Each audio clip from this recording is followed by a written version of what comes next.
নমস্কার, এখন স্টোরি টাইমে আপনাদের সকলকে স্বাগত। আজ আপনারা শুনবেন প্রখ্যাত ভৌতিক গল্প লেখক ব্রাম স্টোকারের লেখা দ্য জাজেস হাউস অবলম্বনে বিচারক ভবনের বিভীষিকা। গল্পের সূত্রধর, কথক এবং বিচারকের ভূমিকায় আমি জয়দীপ। অন্যান্য চরিত্রে সুমিত ঘোষ, মৌসুমী ঘটক, অনুজা গাঙ্গুলি, অতনু ভট্টাচার্য, রাজা সর্দার ও সোমা দে। গল্পের অনুবাদ এবং নাট্যরূপ দিয়েছেন জয়দীপ গঙ্গোপাধ্যায়। পোস্টার ও আবহ জয়ফোর ক্রিয়েশন। প্রযোজনা টিম এখন স্টোরি টাইম। তো শুরু হচ্ছে আজকের অডিও গল্প ব্রাম স্টোকারের লেখা অবলম্বনে বিচারক ভবনের বিভীষিকা।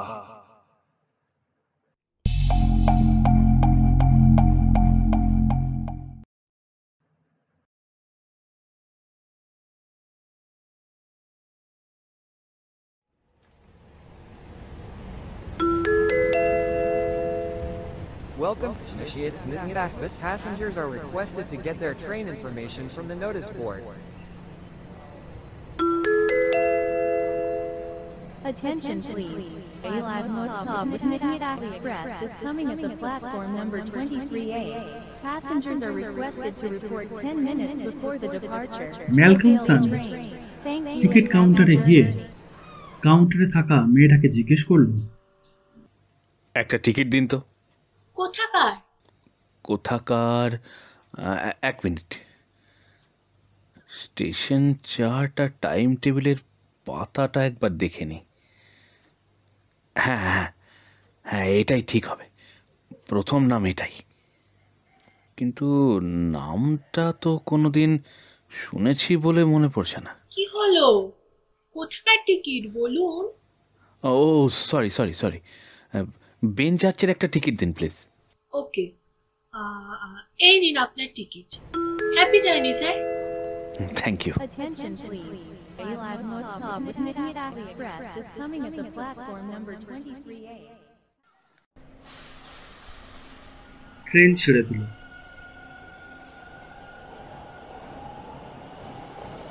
আমার নাম ম্যালকমসন, কেমব্রিজ ইউনিভার্সিটির অনার্সের ছাত্র আমি। পরীক্ষা এসে গেছে সামনে, অতএব আর বন্ধুদের চক্করে পড়লে হবে না। সমুদ্রতীর বা গ্রামের নির্জন পরিবেশের চাইতে একটা নির্জন শহরের কোনো নিরিবিলি ঘর আমার বেশি পছন্দ। তাই বন্ধুদের মতামতও নিইনি। ওরা তো এমন কিছু বুদ্ধি দেবে যাতে পড়াশোনা আরো ভণ্ডুল হবে। তাই কিছু জামা কাপড় আর বই খাতা একটা ট্রাঙ্কে ঢুকিয়ে নিয়ে এই অজানার উদ্দেশ্যে বেরিয়ে পড়লাম। ও, দেখতে দেখতে 3টে ঘন্টা কেটে গেল। এই তো একটা স্টেশনে ঢুকছে ট্রেন। এই তো প্ল্যাটফর্ম বোর্ডে নাম দেখা যাচ্ছে, বেন চার্চ।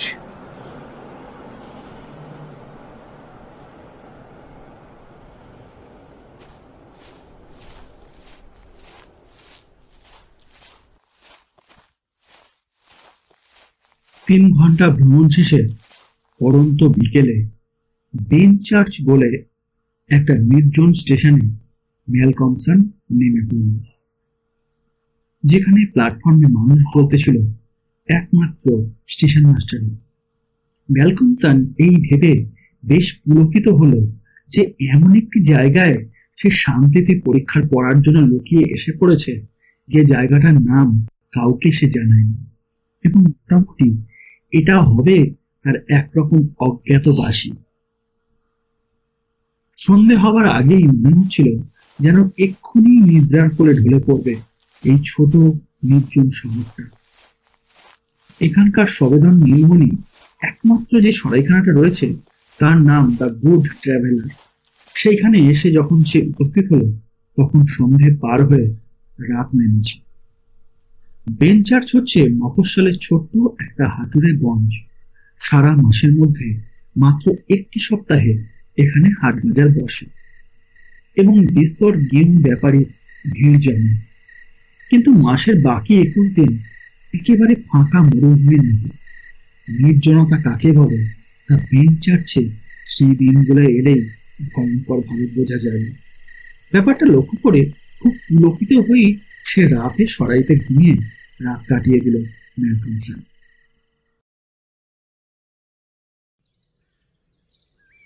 পরদিন সকাল হতেই ম্যালকমসন উঠে বেরিয়ে পড়ল একটা নির্জন বাড়ির খোঁজে। ঠিক ওই দ্য গুড ট্রাভেলার সরাইখানাটার মতোই ঝঞ্ঝাঠহীন নিরিবিলি একটা ঘরই খোঁজ করছিল সে।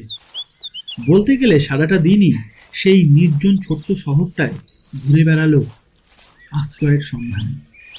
শেষে এমন একটা বাড়ি খুঁজে পেল যেটা তার পছন্দ তো হলোই, সেই সঙ্গে বাড়ির বিচ্ছিন্ন নির্জনতা লক্ষ্য করে মনে মনে খুবই পুলকিত হলো সে। সেই সঙ্গে অদ্ভুত সব পরিকল্পনা ম্যালকমসনের মাথায় খেলে গেল। যা সে চাইছিল ঠিক তেমন তোরই নিরিবিলি বাড়িটা। আসলে কিন্তু বাড়িটা যাকে বলে নিরিবিলি তার চাইতেও বেশি ভয়ঙ্কর। একেবারে জনহীন পৌর একটা নির্জন বাড়ি বলেই স্থানীয় লোকেরা সেটাকে জানত। বহু পুরনো জীর্ণ বিশাল বাড়িটা, জ্যাকোবিয়ান কায়দায় তার গাঁথুনি শৈলী। ছাদের মাথায় উঁচু কয়েকটা গম্বুজ, খুদে খুদে জানালা, সেগুলোও আবার অনেক উঁচুতে। সেকেলে রুচি অনুযায়ী এবং বাড়িটার চারদিকে শ্যাওলা আর ঝোপগুল্ম গজিয়ে ওঠা বেশ চওড়া পুরু উঁচু পাঁচিল রয়েছে। বেশ কিছুক্ষণ খুঁটিয়ে দেখবার পর ম্যালকমসন বুঝতে পারল বাড়িটাকে সাধারণ বাসগৃহ না বলে একটা বিশাল দুর্গ ভবন বললেই ঠিক হয়। কিন্তু যাই হোক, সে কিন্তু মনে মনে বেশ খুশি হল এই সব কিছু দেখে। মনে মনে সে বলল, ঠিক এমনই বাড়ি আমি খুঁজছিলাম। সত্যি যদি এই বাড়িটায় উঠে এসে একান্তে পড়াশোনার সুযোগ পেয়ে যাই তাহলে ভারী খুশি হব আমি। ভয়ঙ্কর পুলকে নেচে উঠল তার মনে, এবং যখন লক্ষ্য করল বাড়িটায় বর্তমানে কোনো বাসিন্দার উৎপাত নেই, তখন তার সেই পুলক যেন আরো বেড়ে গেল দ্বিগুণ। বেনচার্চের হতশ্রী পোস্ট অফিসে গিয়ে বাড়িটার এজেন্টের ঠিকানা এবং নাম সংগ্রহ করে সরাসরি দেখা করল সে। এজেন্ট লোকটি বাড়িটা ভাড়া দেওয়ার ব্যাপারে এরকম কোনো যে অনুরোধ পাবেন তা কোনোদিন ভাবতেই পারেননি।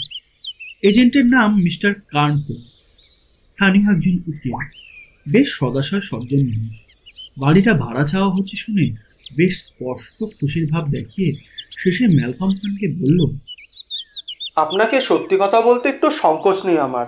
বাড়িটার মালিকদের তরফ থেকে আমি আপনাকে বলতে পারি যে সত্যি যদি কেউ ওই বাড়িটা ভাড়া নেয় তাহলে বেশ কয়েক বছরের জন্যই একেবারে বিনে ভাড়াতেই তাকে দিতে পারি। আমার ইচ্ছে এতে করে লোকে জানুক যে ওই পুরো নির্জন বাড়িতেও মানুষ স্বাচ্ছন্দ্যে বাস করতে পারে।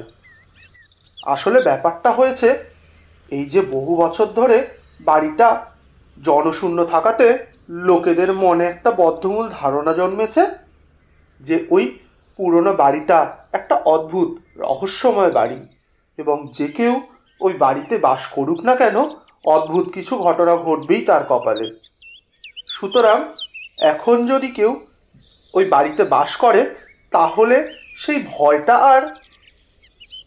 মিস্টার কার্নফো বেশ চতুর্দৃষ্টিতে তাকালো ম্যালকমসনের দিকে।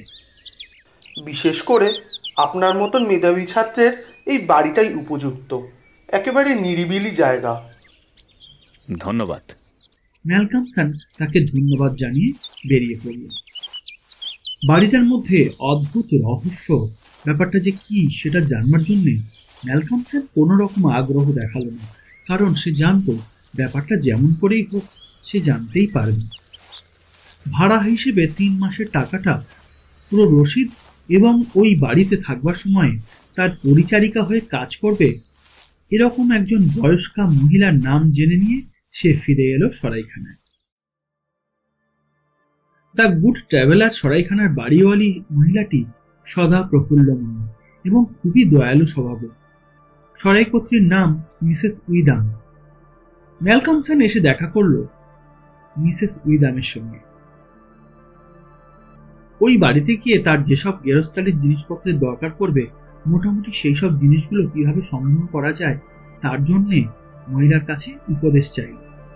ম্যালকমসন যখন বাড়িটার কথা জানালো, মিসেস উইদাম তখন অবাক হয়ে একটা হাত উঠিয়ে মুখে চাপা দিল। তারপর বলল, ও মাই গড, ওটা নিশ্চয়ই সেই জজের বাড়ি নয় আশা করি। কথাটা বলেই তার মুখের রং সহসা যেন ফিকে হয়ে গেল। ম্যালকমসন বাড়িটার সঠিক অবস্থান তাকে জানালো এবং যখন বলল, ওটা সেই জজের বাড়িটাই বা অন্য কোনো বাড়িও হতে পারে, ঠিক বলতে পারবো না। তখন মিসেস উইদাম বলল, ব্যাস ব্যাস, আর বলতে হবে না, ওটা সেই জাজেরই বাড়ি আছে। ম্যালকমসন একটু অবাক হয়ে সরাইপত্রের কাছে বাড়িটার ব্যাপার স্যাপার জানতে চাইল। লোকে বাড়িটার দুর্নাম রটাচ্ছে কেন? বাড়িটার এই বদনাম হলো কি করে? স্থানীয় লোকেরা ওই বাড়িটাকে এড়িয়েই চলে। আর আমি সঠিক বলতে পারবো না যে বাড়িটা কতকালের পুরানো, কারণ আমি তো এই অঞ্চলের পুরনো বাসিন্দা নই। কিন্তু আমার ধারণা ওই বাড়িটা 100 বছর কিংবা তার চাইতেও বেশি পুরানো। স্বভাব চরিত্রে নিষ্ঠুর দয়াহীন এক জাজের আবাসগৃহ ছিল ওই বাড়িটা, এবং ওই জাজ লোকটি এতটাই নিষ্ঠুর ছিল যে অ্যাসিজেসের বন্দীদের উপরে চরম উৎপীড়ন ছাড়াও অধিকাংশ বন্দীদেরই কঠোর দণ্ড দিত। ঘন ঘন ফাঁসির আদেশ দিয়ে জাজ লোকটা সেই সময়ে এমন এক সন্ত্রাসের সৃষ্টি করেছিল যে তার নাম শুনলে ভয়ে বুক কাঁপত মানুষের। তারপর বহু বছর পার হয়ে গেছে, ওই বাড়িটাও জনবসতহীন অঞ্চলে ওই নির্জন পোড়া বাড়ি হিসেবেই পড়ে আছে। কিন্তু এই অঞ্চলের মানুষদের কেন যে ওই বাড়িটার উপরে বিরূপ, সেটা আমি বলতে পারবো না। তবে সবার ধারণা ওই বাড়িটার ভিতরে অদ্ভুত কিছু রহস্যময় ব্যাপারও রয়েছে। এখানকার ড্রিঙ্ক ওয়াটার ব্যাংকে যত টাকা রয়েছে সে সব দিয়ে যদি কাউকে বলা হয় যে তুমি 1 ঘন্টার জন্য রাত্রে বাড়িতে গিয়ে থাকো, তাহলেও ওখানে কেউ গিয়ে থাকতে রাজি হবে না। বক্তব্য শেষ করে মিসেস উইদাম তার এই অস্বাভাবিক কথাগুলোর জন্য ম্যালকমসনের কাছে ক্ষমা চাইল। তারপর আবার বলল, আমি খুবই দুঃখিত স্যার, আপনার মতন একজন ভদ্রলোকের কাছে ব্যাপারটা যে এমনি করে বলতে হলো। তবু আপনাকে আমি নিষেধ করছি, আপনি একা যেন কখনো ওই বাড়িতে গিয়ে বাস করবেন না। আপনি যদি আমার ছেলে হতেন, মাফ করবেন কথাটা আমি বললাম বলে, একটি রাতও ওখানে ঘুমাতে পারবেন না আপনি। এমনকি আমি ওখানে গিয়ে যদি ছাদের উপর বিরাট বিপদ ঘন্টাটা টেনে নামিয়ে আনি, তাহলেও। সরাইপত্রীর বক্তব্যের ভেতরে যে সহানুভূতি এবং আগ্রহ, উৎকণ্ঠা ঝরে পড়ছিল, ম্যালকমসন তার হৃদয় দিয়ে অনুভব করল। যদিও ব্যাপারটায় সে বেশ আমোদে উপভোগ করছিল এবং সরাই গৃহিণীকে নিয়ে কৌতুক করার কোনো ইচ্ছে রাখছিল না, তবুও সে অত্যন্ত বিনীতভাবেই জানালো, মিসেস উইদাম, আমার ব্যাপারে এত গভীর চিন্তার কোনো কারণ নেই, কারণ বাস্তবে আমি অত্যন্ত গদ্যময় প্রকৃতির লোক, কাঠখোট্টা যাকে বলে। আর সত্যি কথা বলতে কি, আর কিছুদিন পরেই কেমব্রিজ বিশ্ববিদ্যালয়ে অঙ্কশাস্ত্রের এক দুরূহ সম্মান বিতরণী পরীক্ষার জন্যে যে মানুষটা কঠোর পড়াশোনা করে যাচ্ছে, কোনো অলৌকিক রহস্যই তাকে বিচলিত করতে সাহস পাবে না।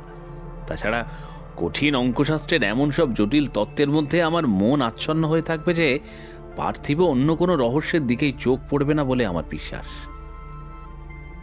ম্যালকমসনের এমনিতর দৃঢ় বক্তব্য শুনে মিসেস উইদাম তার কাজে চলে গেল। আর সে যখন বেরিয়ে পড়ল সেই স্ত্রীলোকটির খোঁজে, যাকে পরিচারিকা হিসেবে ওই বাড়িতে তার গেরস্তালির কাজে সাহায্য করবার জন্য এজেন্ট মিস্টার কার্নফোর্ড কথা দিয়েছিলেন।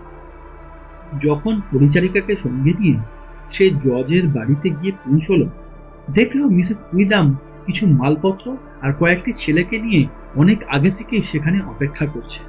সেই সঙ্গে খাট আর বিছানার সরঞ্জাম নিয়ে একটা লোক অপেক্ষা করছে রাস্তায় একটা ঠেলা গাড়িতে। ছেলেদের সাহায্যে মালপত্র গাড়ির ভিতরে তোলা হলে বিছানা এবং খাটও নেওয়া হলো ভেতরে সেই লোকটার মাধ্যমে।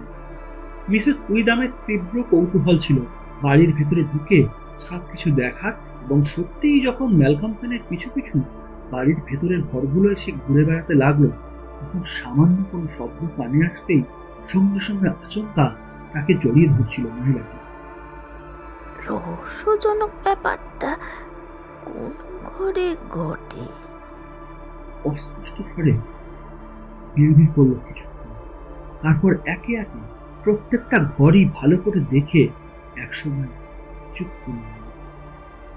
ম্যালকমসন খুব কৌতুক অনুভব করছিল, কারণ অন্ধকারাচ্ছন্ন প্রকোষ্ঠগুলো ঘুরে দেখবার সময় সরাইকুত্রী যেন আঠার মতন তার গায়ে লেপটেছিল।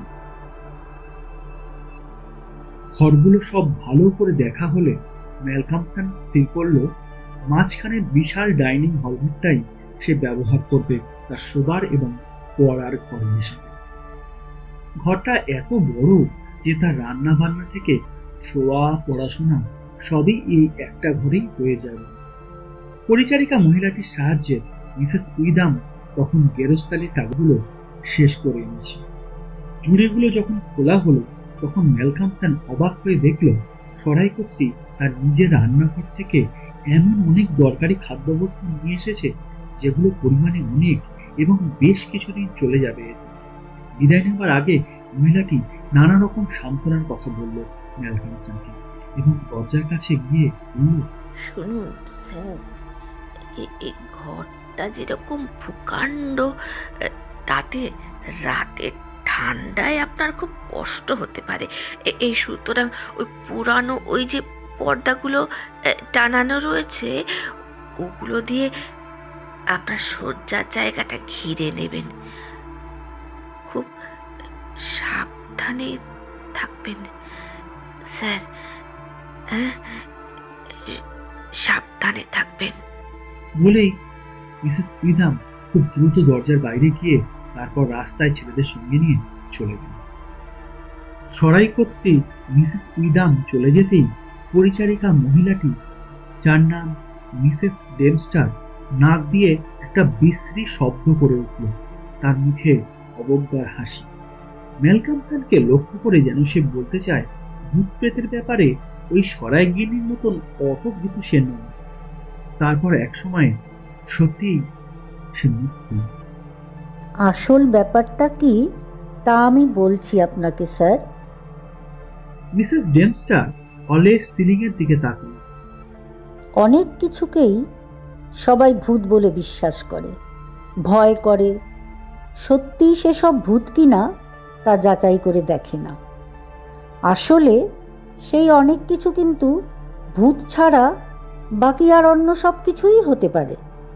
ধেড়ে ইঁদুর, নেংটি ইঁদুর, গুবড়ে পোকা, কড়া নড়া বা পুরনো দরজার শব্দ, খুলে যাওয়া টালি, ভাঙা পেন, সারাটা বাড়িময় এসব ইতস্তত আলগা ছড়িয়ে ছিটিয়ে রয়েছে। মাঝরাতে এসবেরই শব্দ জেগে ওঠে। এই হলের দেওয়ালের প্যানেল করা তক্তার দিকে তাকিয়ে দেখুন। শত শত বছরের পুরনো ওই তক্তা।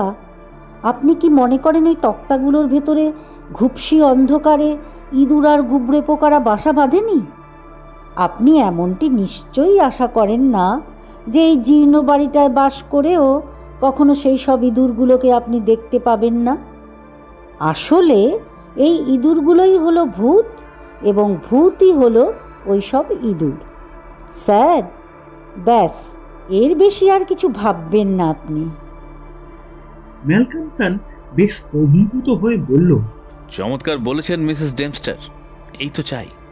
আমি খুব খুশি হয়েছি আপনার কথায়।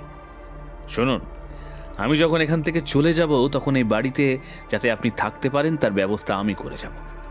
মাত্র 3 মাসের জন্য ভাড়া নিয়েছি এখানে।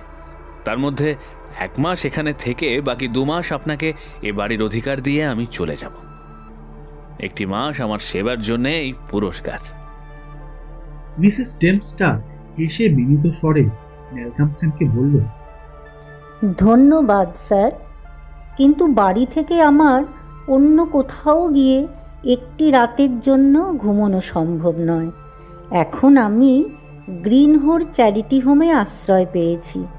ওদের নিয়ম শৃঙ্খলা বড় কড়া। যদি ওই নিয়ম ভেঙে 1 রাতের জন্যেও অন্য কোথাও গিয়ে আমি ঘুমোই, তাহলে সঙ্গে সঙ্গে আমাকে তাড়িয়ে দেবে এবং অন্য কোনো অনাথা মহিলাকে নেওয়া হবে আমার জায়গায়। শুধু এই কারণেই স্যার, না হলে রাতে এসে আমি এখানে থাকতাম। যাই হোক, দিনের বেলার সমস্ত সময়ই আপনার যাতে কোনো অসুবিধে না হয় তা দেখব আমি। ম্যালকমসনের মুখে আবার সেই সদাশয় হাসি। দারুণ বলেছেন, কিন্তু অনেক ধন্যবাদ। দেখুন মিসেস ডেমস্টার, আমার এখানে আসার একটিমাত্র কারণ হলো এই, আমি নিরিবিলি নির্জনে থেকে গভীরভাবে পড়াশোনা করতে চাই। আপনার গ্রিনহোর চ্যারিটিকে অশেষ ধন্যবাদ জানাচ্ছি এই কারণে যে তাদের ওই নিয়মগুলো সত্যিই প্রশংসার যোগ্য। বিশেষ করে সম্পূর্ণ রাতটা আমার এই একাকী থাকার সুযোগটা বেশ চমৎকারভাবেই পাওয়া গেল। মুখের বলিরেখা স্পষ্ট করে মিসেস ডেমস্টার এবার বেশ কর্কশ স্বরেই জোরে হেসে উঠল। সত্যি ভয় ডরহীন আশ্চর্য এক যুবক আপনি। তা এখানে সেই নিরিবিলি মুহূর্তগুলো বেশ ভালোভাবেই কাটবে আপনার, বিশেষ করে রাতের বেলায় তো বটেই। এই বলে মিসেস ডেমস্টার তার গেরস্থালির কাজে লেগে গেল। ঘরদোর পরিষ্কার করা থেকে রান্না বান্নার জায়গার ব্যবস্থা করা, তারপর চা কফির ডিশ কাপ সাজিয়ে রাখা, এবং যখন সন্ধ্যা ঘনিয়ে এলো ঠিক সেই সময় ম্যালকমসন বেরিয়ে পড়ল সান্ধ্য ভ্রমণের জন্য। এটা তার বরাবরের অভ্যাস। সঙ্গে একখানা বইও নিয়েছিল, যাতে ভ্রমণের সময়টাও বই পড়ে কাটিয়ে দিতে পারে। তারপর সান্ধ্য ভ্রমণ শেষে যখন ফিরল, তখন অল্প রাত হয়েছে। বাড়িটার ভেতর ঢুকেই তার মন খুশিতে ভরে উঠল, কারণ মিসেস ডেমস্টার ইতিমধ্যে বেশ সাজিয়ে গুছিয়ে রেখেছে হলঘরটা।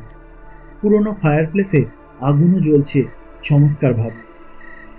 পড়ার টেবিলের জীর্ণ বাতিটা টিম টিম করে জ্বলছে, এবং সেই সঙ্গে খাবারের টেবিলে রাতের খাবারও সাজিয়ে রাখা হয়েছে পরিপাটি করে। সুন্দর নিখুঁত কাজ মিসেস ডেমস্টার। হাতের তালু ঘষতে ঘষতে ম্যালকমসন অত্যন্ত খুশিতে নিজের মনে মনে বলে উঠল, বাহ, বেশ তো আরামের কাণ্ড কারখানা দেখছি। রাতের খাওয়াটা বেশ তৃপ্তির সঙ্গেই শেষ করে থালা বাসনগুলো সরিয়ে রাখলো বিশাল ওক টেবিলের একটা কোণে। তারপর একখানা বই হাতে নিয়ে উঠে পড়ল। ফায়ারপ্লেসের কাছে এসে নতুন কাঠ ছুড়ে দিল অগ্নিকুণ্ডের মধ্যে। টিমটিমে বাতিটা পরিষ্কার করে উজ্জ্বল করল সেটার আলো। তারপর সাজানো বইগুলোর মাঝখানে ঘাড় এলিয়ে গভীর পড়াশোনার মধ্যে তলিয়ে গেল একসময়। এমনি করে রাত 11টা পর্যন্ত একরকম তন্ময় হয়েই সে জ্ঞানের অতলে ডুবে রইল। তারপর হঠাৎ এক সময় তার খেয়াল হলো বাতিটার আলো যেন ক্ষীণ হয়ে আসছে। সেই সঙ্গে ফায়ারপ্লেসের অগ্নিকুণ্ডের আগুনের জোরও থিতিয়ে গেছে। চট করে উঠে পড়ল সে, এবং বাতির আলো ঠিক করে অগ্নিকুণ্ডের আগুনও বাড়িয়ে দিল। ঠিক এই সময়টাতেই গভীর পড়াশোনার পর যখন কিছুটা ক্লান্তি শরীরকে অবসন্ন করে তোলে, তখন এক পেয়ালা চা খেতে ইচ্ছে জাগে তার। সুতরাং নিজের হাতেই চা তৈরি করবার জন্য প্রস্তুত হলো সে। চা অত্যন্ত প্রিয় পানীয় তার, এবং কলেজে পড়বার সময় থেকেই ক্লাসের পড়া শেষ হলেই সে চায়ের আসরে গিয়ে বসত। তার মতে ওই সময়টুকু হচ্ছে খুবই সুখের, তৃপ্তির এবং নিশ্চিত ইন্দ্রিয় সুখকর। ফায়ারপ্লেসের আগুন নতুন উদ্দীপনায় ক্রমশ জোরালো হয়ে লাফিয়ে উঠল। তার তীব্র আলোয় বিশাল হলের চারদিকের দেওয়ালে কতগুলো অদ্ভুত ছায়া জেগে উঠল, এমনকি ম্যালকমসনের ছায়াটাও। সে যে ভঙ্গিতে বসে চায়ের পেয়ালায় বেশ আরামের সঙ্গে চুমুক দিচ্ছিল, সেটা যেন একটা বাঁকাচোরা লম্বা ছায়া নিয়ে দেওয়ালে গিয়ে সেঁটে রইল। হ্যাঁ, ঠিক এমনিতর নির্জনতাই সে মনে মনে কামনা করেছিল। আর ঠিক সেই সময়ই বিশ্রী শব্দগুলো তার কানে এল। তবে সে চমকে উঠল না, কারণ মিসেস ডেমস্টারের কথাগুলো তার মনে ছিল। ইঁদুরে ভরে রয়েছে দেওয়ালের ওই তক্তাগুলো। গরম চায়ে চুমুক দিতে দিতে এই প্রথম সে লক্ষ্য করল যে ইঁদুরগুলো বড় জঘন্য আর কুৎসিত রকমের শব্দ শুরু করে দিয়েছে।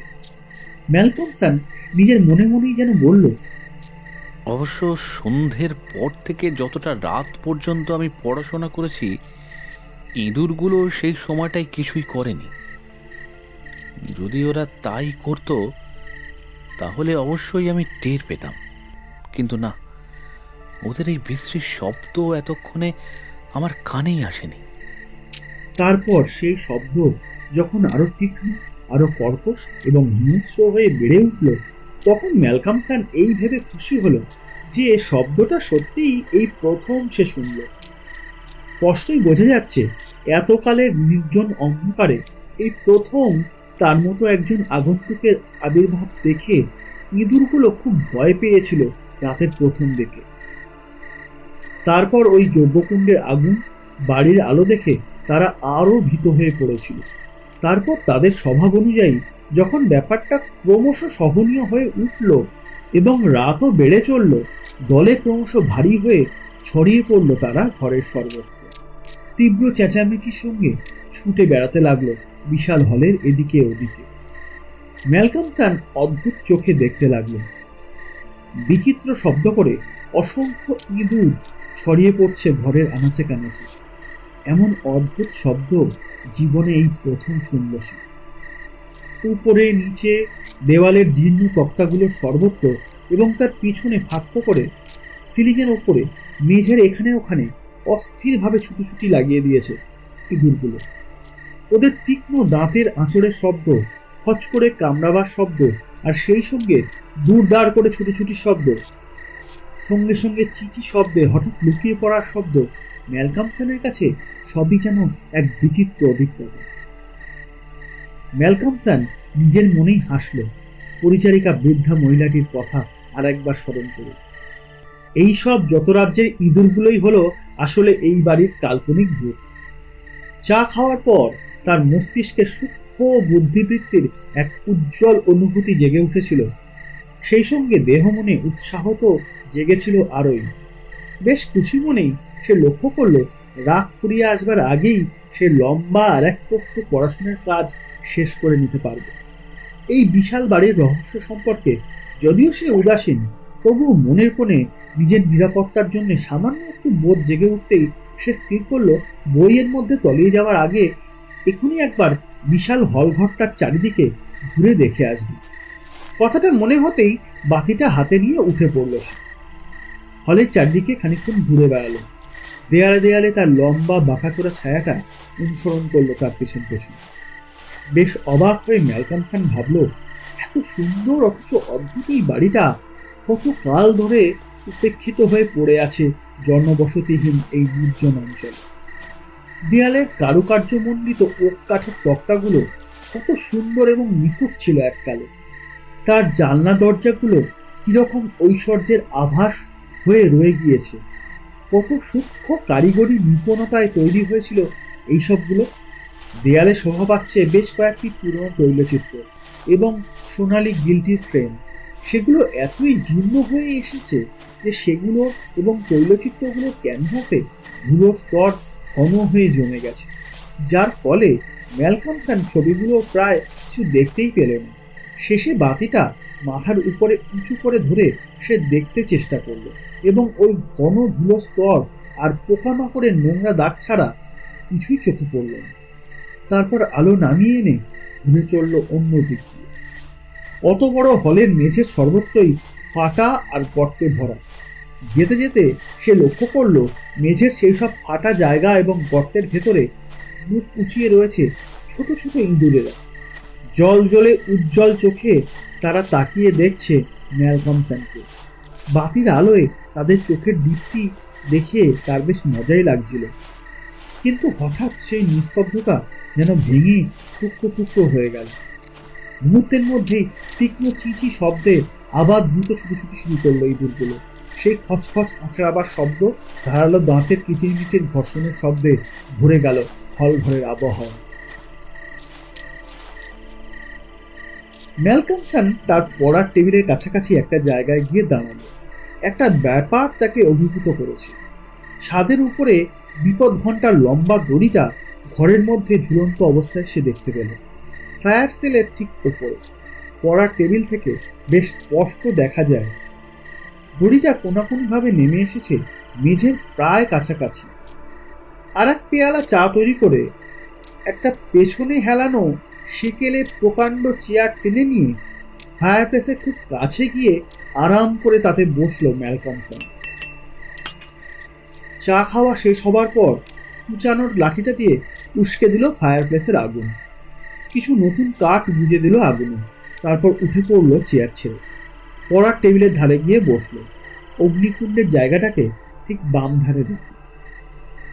ইঁদুরগুলোর অস্বাভাবিক চেঁচামেচি এবং ছুটোছুটির শব্দ ততক্ষণে ম্যালকমসনের কাছে অভ্যস্ত হয়ে গিয়েছিল। দেয়াল ঘড়িটার একঘেয়ে টিকটিক শব্দ এবং জলের তীব্র কলকল শব্দ যেমন মানুষকে খুব একটা অসুবিধায় ফেলতে পারে না, ম্যালকমসনও তেমনই একসময় স্বাভাবিক বলে ধরে নিল এগুলোকে। তারপর হঠাৎ এমন একটা সময় এলো যখন অধ্যয়ন জগতের সেই ঘোর তমস্রতার সমুদ্রে ডুবে গেল তার সত্তা। পারিপার্শ্বিক পৃথিবীর সবকিছু সে যেন ভুলে গেল। সহসা ম্যালকমসন ঘাড় উঁচু করে তাকালো। অঙ্কশাস্ত্রের গভীর এবং গুরুত্বপূর্ণ সূত্রগুলোর সমাধান তখনও সে শেষ করে উঠতে পারেনি। ভোর হবার আগে শেষ রাতের গভীর নির্জনতার আবহাওয়া যেন জেগে উঠেছে। আর ঠিক সেই সময়টাতেই যেন সংশয়াকুল জীবনের এক ভয়ঙ্কর মুহূর্ত হাজির হয়েছে। ইঁদুরগুলোর তীক্ষ্ণ চিৎকার আর হুটোপুটির শব্দ হঠাৎই থেমে গেছে, আর সেই সঙ্গে ঘরের আবহাওয়াও হঠাৎ শান্ত হয়ে পড়েছে। ম্যালকমসনের যেন মনে হলো ঠিক এমনি একটা সময়েই হয়তো ইঁদুরগুলো থেমে যায়, এবং সম্ভবত তার পড়ার ব্যাপারে এই মুহূর্তে যে বিঘ্নটা দেখা দিল সেটা এই হঠাৎ করে ওদের নিস্তব্ধ হয়ে যাওয়ার কারণে। অগ্নিকুণ্ডের আগুন নিস্তেজ হয়ে পড়েছে এবং আগুনের রং লাল রঙের ঘন আভা ছড়িয়ে দিচ্ছে হেলে পড়া প্রকাণ্ড ওক কাঠের চেয়ারটার গায়ে। আর ঠিক সেই মুহূর্তেই তার চোখ পড়ল চেয়ারটার ওপরে। আতঙ্কে বইয়ের জটিল তত্ত্বগুলোর কথা ভুলে গিয়ে সে স্থির চোখে তাকিয়ে রইল। ফায়ার প্লেসের ধারে পেছনে হেলানো উঁচু ওক কাঠের চেয়ারটায় বসে আছে প্রকাণ্ড চেহারার একটা ইঁদুর। স্থির চোখে তাকিয়ে আছে ম্যালকমসনের দিকে। ইঁদুরটার দুই চোখে ক্রূর হিংস্র দৃষ্টি। অগ্নিকুণ্ডের নিস্তেজ গনগনে লাল আগুনের আভা পড়েছে ইঁদুরটার গায়ে। চোখ দুটো তীব্র হিংসায় যেন জ্বলছে। ম্যালকমসন হাত দিয়ে একটা ভঙ্গি করলো ইঁদুরটাকে তাড়িয়ে দেবার জন্য, কিন্তু তাতে প্রাণীটা সামান্যতম নড়ে চড়েও উঠল না। কিন্তু তার তীক্ষ্ণ ধারালো সাদা দাঁতগুলো বের করে সে উল্লাসে যেন হেসে উঠল। তার দুই চোখে আরো তীব্র এক নিষ্ঠুরতার ছায়া খেলে গেল, এবং প্রতিহিংসা ভরা কুটিল চোখের মতন সেই চোখের দৃষ্টি ভয়ঙ্কর দেখা। বেশ বিস্মিত হয়ে ম্যালকমসন এবার উঠে পড়ল। তারপর লোহার লম্বাটে পোকারটা তুলে নিয়ে সজোরে ছুঁড়ে মারল ইঁদুরটার দিকে। কিন্তু পোকারটা গিয়ে আঘাত আনবার আগেই তীব্র বেগে লাফিয়ে পড়ল ইঁদুরটা মেঝের ওপরে। যেন প্রচন্ড ঘৃণা মেশানো শব্দে কেউ বিশ্রীভাবে চিৎকার করে উঠল। তেমনি ভাবে হিংস্র একটা শব্দ করে ইঁদুরটা লাফিয়ে পড়ল ঝুলন্ত দড়িটার গায়ে।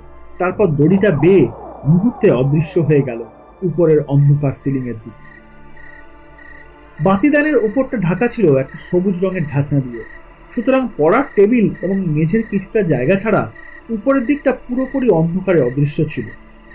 প্রকাণ্ড চেহারার ইঁদুরটা অদৃশ্য হয়ে যেতেই ম্যালকমসন হঠাৎ অনুভব করল মেঝের চারিদিক থেকে এবং প্যানেলের তক্তার খাঁজগুলো থেকে ছোট ছোট ইঁদুরগুলো ছুটোছুটি আর চেঁচামেচি ঠিক আগের মতোই আবার শুরু করে দিয়েছে। বইগুলো গুছিয়ে রেখে এবার ম্যালকমসন স্থির হয়ে বসল।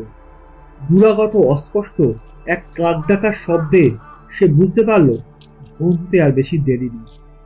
বিছানায় গিয়ে শুয়ে পড়ল এবং একটু পরেই ঘুমিয়ে পড়ল।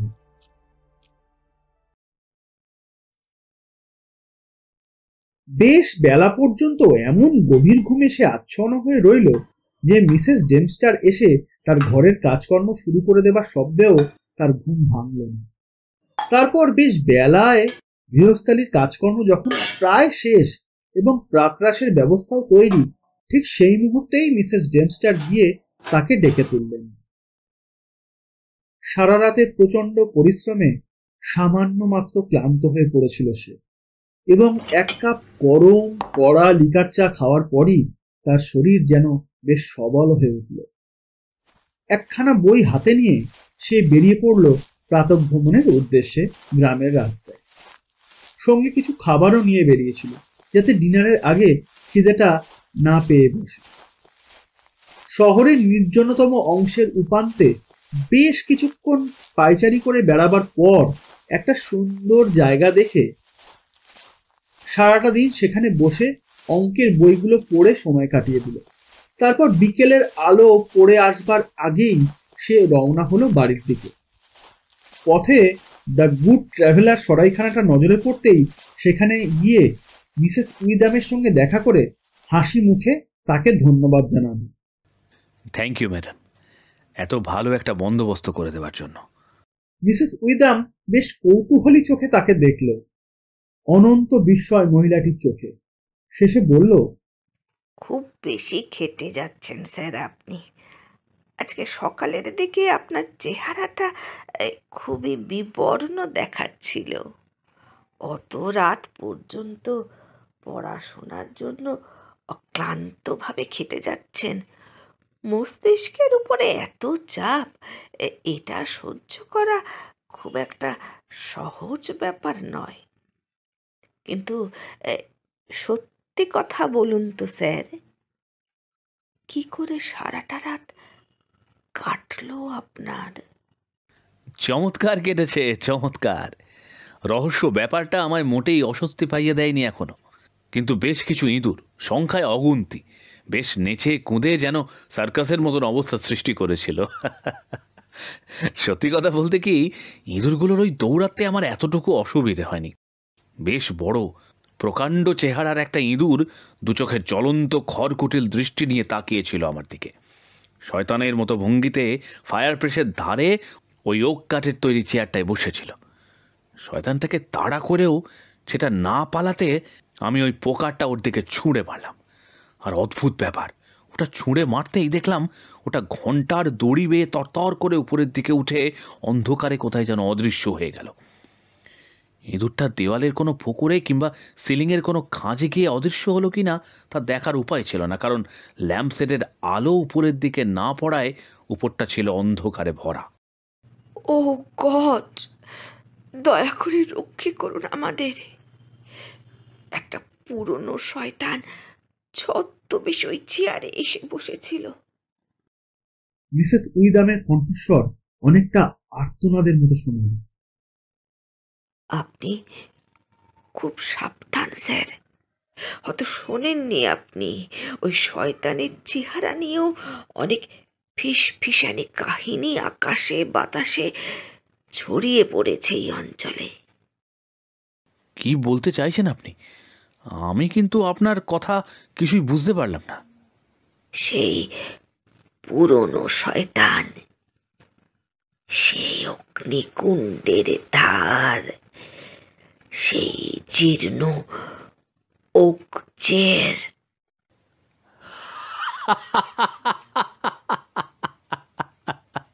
না না, আপনি হাসবেন না স্যার।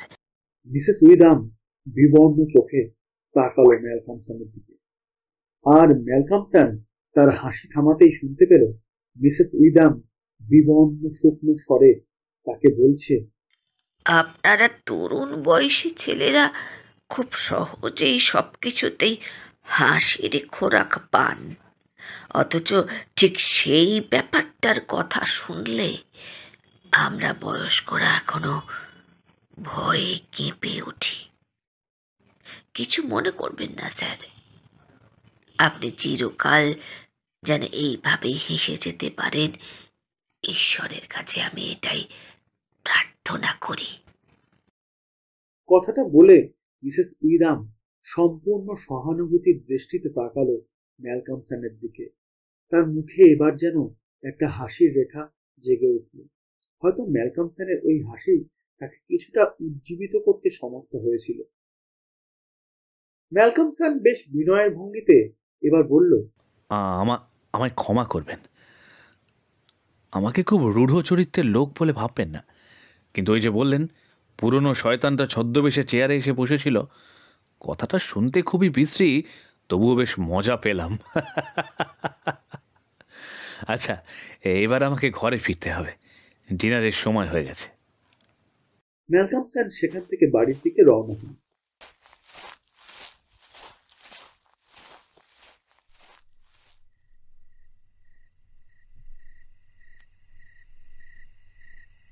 এদিকে সন্ধ্যা হতেই ইঁদুরগুলো দৌরাত্ম্য পুরো মাত্রায় শুরু হয়ে গেল। ম্যালকমসন বাড়িতে পৌঁছাবার সঙ্গে সঙ্গে তাদের এই ছুটোছুটি আর চিৎকারে যেন ব্যাঘাত ঘটল। ডিনার শেষ হতেই অগ্নিকুণ্ডের কাছে চেয়ারটায় গিয়ে বসল সে এবং বেশ আরাম করে ধূমপান করতে লাগলো। বেশ কিছুক্ষণ এমভাবে থেকে একসময় সে টেবিলের ধারে এসে বসল, বইগুলো থাকে থাকে গুছিয়ে নিল। তারপর ধীরে ধীরে বইয়ের জটিল সমস্যাগুলোর মধ্যে তলিয়ে গেল গভীর তন্ময়তার সঙ্গে। একটু পরেই ইঁদুরগুলোর হুটোপুটি আর ছুটোছুটির মাত্রা গত রাতের চেয়েও তীব্র হয়ে উঠল। অস্থির উত্তেজনায় ইঁদুরগুলো দৌড়চ্ছে মেঝের ওপর দিয়ে, আবার কখনো লাফিয়ে উঠছে পড়ার টেবিলে, আবার তীব্র বেগে ছুটে পালিয়ে যাচ্ছে প্যানেল করা তক্তার কিনারা ঘেঁষে। ইঁদুরের তীক্ষ্ণ চিচি শব্দে ভরে উঠছে ঘর, সেই সঙ্গে দাঁত আর নখের আঁচড়ের বিশ্রী শব্দ। মেঝের অসংখ্য ফাটল আর দেয়ালের গর্তে জেগে আছে তাদের মুখগুলো। খুদে চোখগুলো বিন্দু বিন্দু আলোর মতন ফায়ারপ্লেসের উজ্জ্বল আগুনে মিটিমিটি করে চলছে। সেই আলোর বিন্দুগুলো কখনো নিষ্প্রভ, কখনো তীব্র জোনাকির মতন। কিন্তু এসব ব্যাপার ম্যালকমসনের চোখে এখন বেশ অভ্যস্ত হয়ে গেছে এবং সে লক্ষ্য করেছে এই ইঁদুরগুলোর চোখে তেমন কোনো হিংস্রতার আভাস নেই। শুধু ওদের ছুটি ছুটি শব্দে ম্যালকমসনের পড়ার ক্ষতি হচ্ছে এই যা। ওদের ভেতরে বেশ কয়েকটা ধাড়ি ইঁদুর আবার সোজাসুজি বড় বড় লাফ মেরেই কখনো লুকিয়ে পড়ছে প্যানের তক্তার কাঠের পেছনে, কখনো অদৃশ্য হচ্ছে দেওয়ালের ফোঁকরের ভেতর। তিতিবিরক্ত হয়ে শেষে একসময় ম্যালকমসন ঘাড় উঁচিয়ে তাকাল, মুখ দিয়ে একটা বিশ্রী শব্দ করলো ওদের ভয় পাইয়ে দেওয়ার জন্য। শেষে দেখা গেল ইঁদুরগুলো সত্যি ভয় পেয়ে সুরসুর করে গর্ত আর ফাটলের মধ্যে গিয়ে ঢুকে পড়েছে।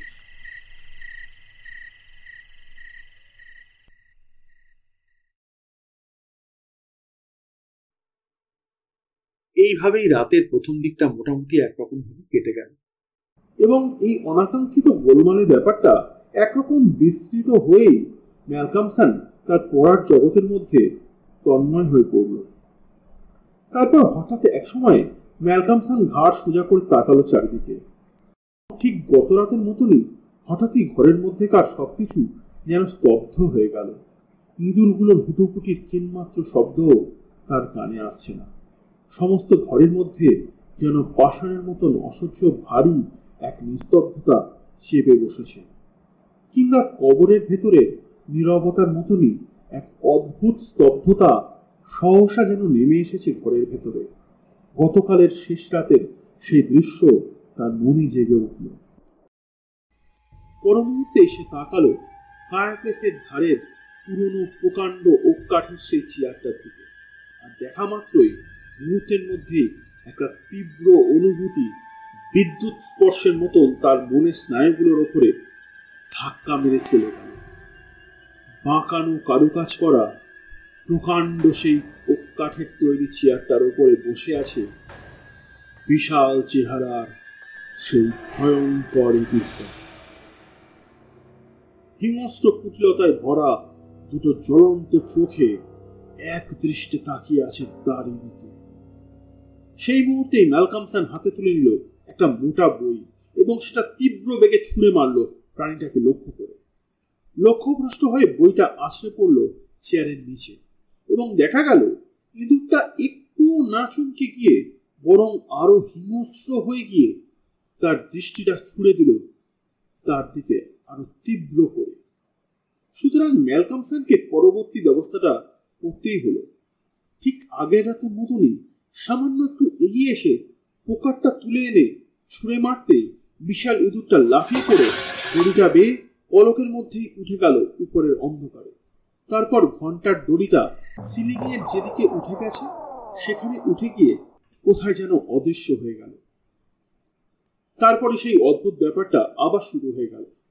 প্রকাণ্ড ইঁদুরটা অদৃশ্য হতেই গর্ত আর প্যানেল কাঠের ফাঁক ফোকর দিয়ে বেরিয়ে এলো আগের সেই ইঁদুরগুলো। শুরু করলো তাদের ছুটোছুটি আর দাঁত মুখের তীক্ষ্ণ শব্দ। তাদের সেই কুশ্রী শব্দে খান খান হয়ে গেল ঘরের স্তব্ধতা। আর ম্যালকমসন অবাক হয়ে দেখতে লাগলো সেই দৃশ্য। একটা কথা মনে হতেই চোখ মিলে তাকালো সে সিলিং এর দিকে। বিপদ ঘন্টার দড়িটা বেয়ে ইঁদুরটা এই হল ঘরের কোথায় যে অদৃশ্য হয়ে যায় সেটা স্পষ্ট বোঝা যাচ্ছে না, কারণ তার পড়ার টেবিলে ল্যাম্পশেডের মাথায় যে সবুজ রঙের ঢাকনাটা রয়েছে তাতে করে উপরে কোনো আলো না পড়ায় উপরটা অন্ধকারে একেবারেই অস্পষ্ট। তাছাড়া গভীর রাতের এই সময়টা ফায়ারপ্লেসের আগুনও একটু স্তিমিত হয়ে পড়ে।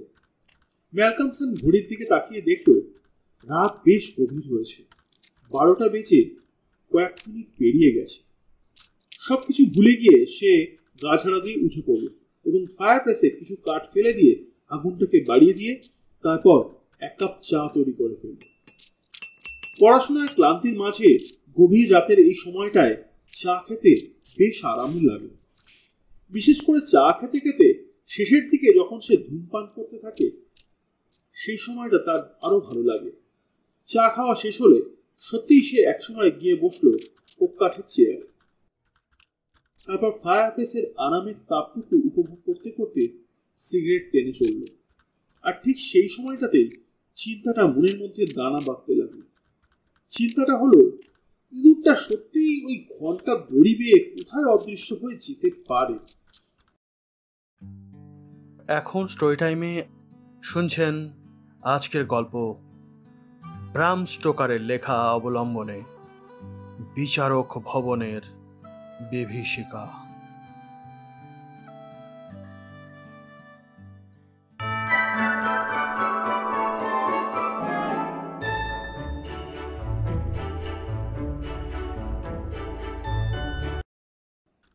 কাল সকালে উঠেই তার প্রথম কাজ হবে ইঁদুরটার লুকিয়ে পড়ার গুপ্ত জায়গাটা খুঁজে বার করা। তীব্র কৌতূহলে ম্যালকমসনের মন ভরে উঠল। কথাটা মনে হতেই আর একটা ল্যাম্প ধরালো এবং আলোটা ঠিক মতন জায়গাতে রাখতেই ফায়ারপ্লেসের ডান দিকের কোণের অন্ধকার জায়গাটা আলোকিত হলো। টেবিলের ওপরে ছত্রাখান মোটা মোটা ভারী বইগুলো এক জায়গায় এনে এমনভাবে সাজিয়ে রাখলো যাতে ইঁদুরটা এসে বসা মাত্রই তাকে তাক করে ছুঁড়ে মারা যায়। একেবারে শেষে ঘন্টার দড়ির শেষ প্রান্তটা টেনে তুলে রাখলো টেবিলের ওপর। তারপর ভারী টেবিল ল্যাম্পটা চাপিয়ে দিল দড়ির একেবারে শেষ ভাগটার উপর। দড়িটা হাতে নিয়ে বেশ কৌতূহলের সঙ্গে লক্ষ্য করলো দড়িটা অনেক কালের অব্যবহৃত অবস্থায় পড়ে আছে। বেশ মজবুত হওয়া সত্ত্বেও কেমন যেন নরম আর তুলতুলে। একটা মানুষকে বেশ সহজেই ফাঁসি দেওয়া যায় এই দড়িটা দিয়ে। কথাটা আপন মনেই সে বলে উঠল। সবকিছু কাজ শেষ হলে চারদিকে একবার তাকিয়ে দেখলো সে। তারপর বেশ প্রসন্ন মনেই বলে উঠল, আমার বেশ মনে হচ্ছে এখন আমি সবকিছু জানতে পারবো তোমার সম্পর্কে।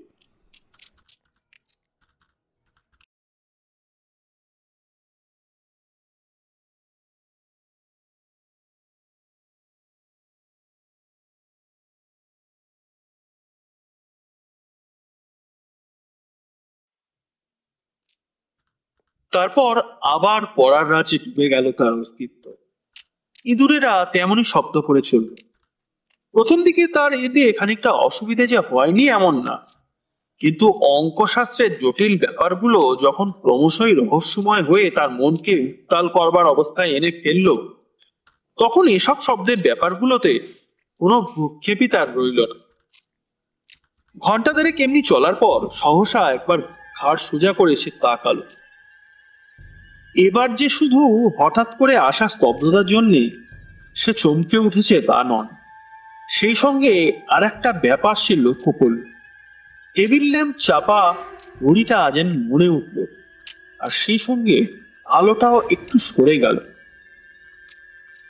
উত্তেজিত না হয়েই ম্যালকমসন দেখে নিল বইগুলো ঠিক তার নাগালের ভেতরে আছে কিনা, আর পরক্ষণেই সে চোখ রাখলো ঝুলন্ত দড়ির দিকে। লক্ষ্য করলো দড়ি বেয়ে নেমে আসছে বিশাল ইঁদুরটা। মুহূর্তের মধ্যে টুক করে সেটা লাফিয়ে পড়লো চেয়ারটার উপরে, তারপর ওটার ওপর বসে পড়ে ম্যালকমসনের দিকে তাকিয়ে রইল এক দৃষ্টিতে। সেই দৃষ্টি এত কুটিল হিংস্রতার সঙ্গে মিশে গিয়েছে যে তার মধ্যে শুধুই তীব্র ঘৃণা আর জ্বলন্ত বিদ্বেষ প্রকাশ পাচ্ছে।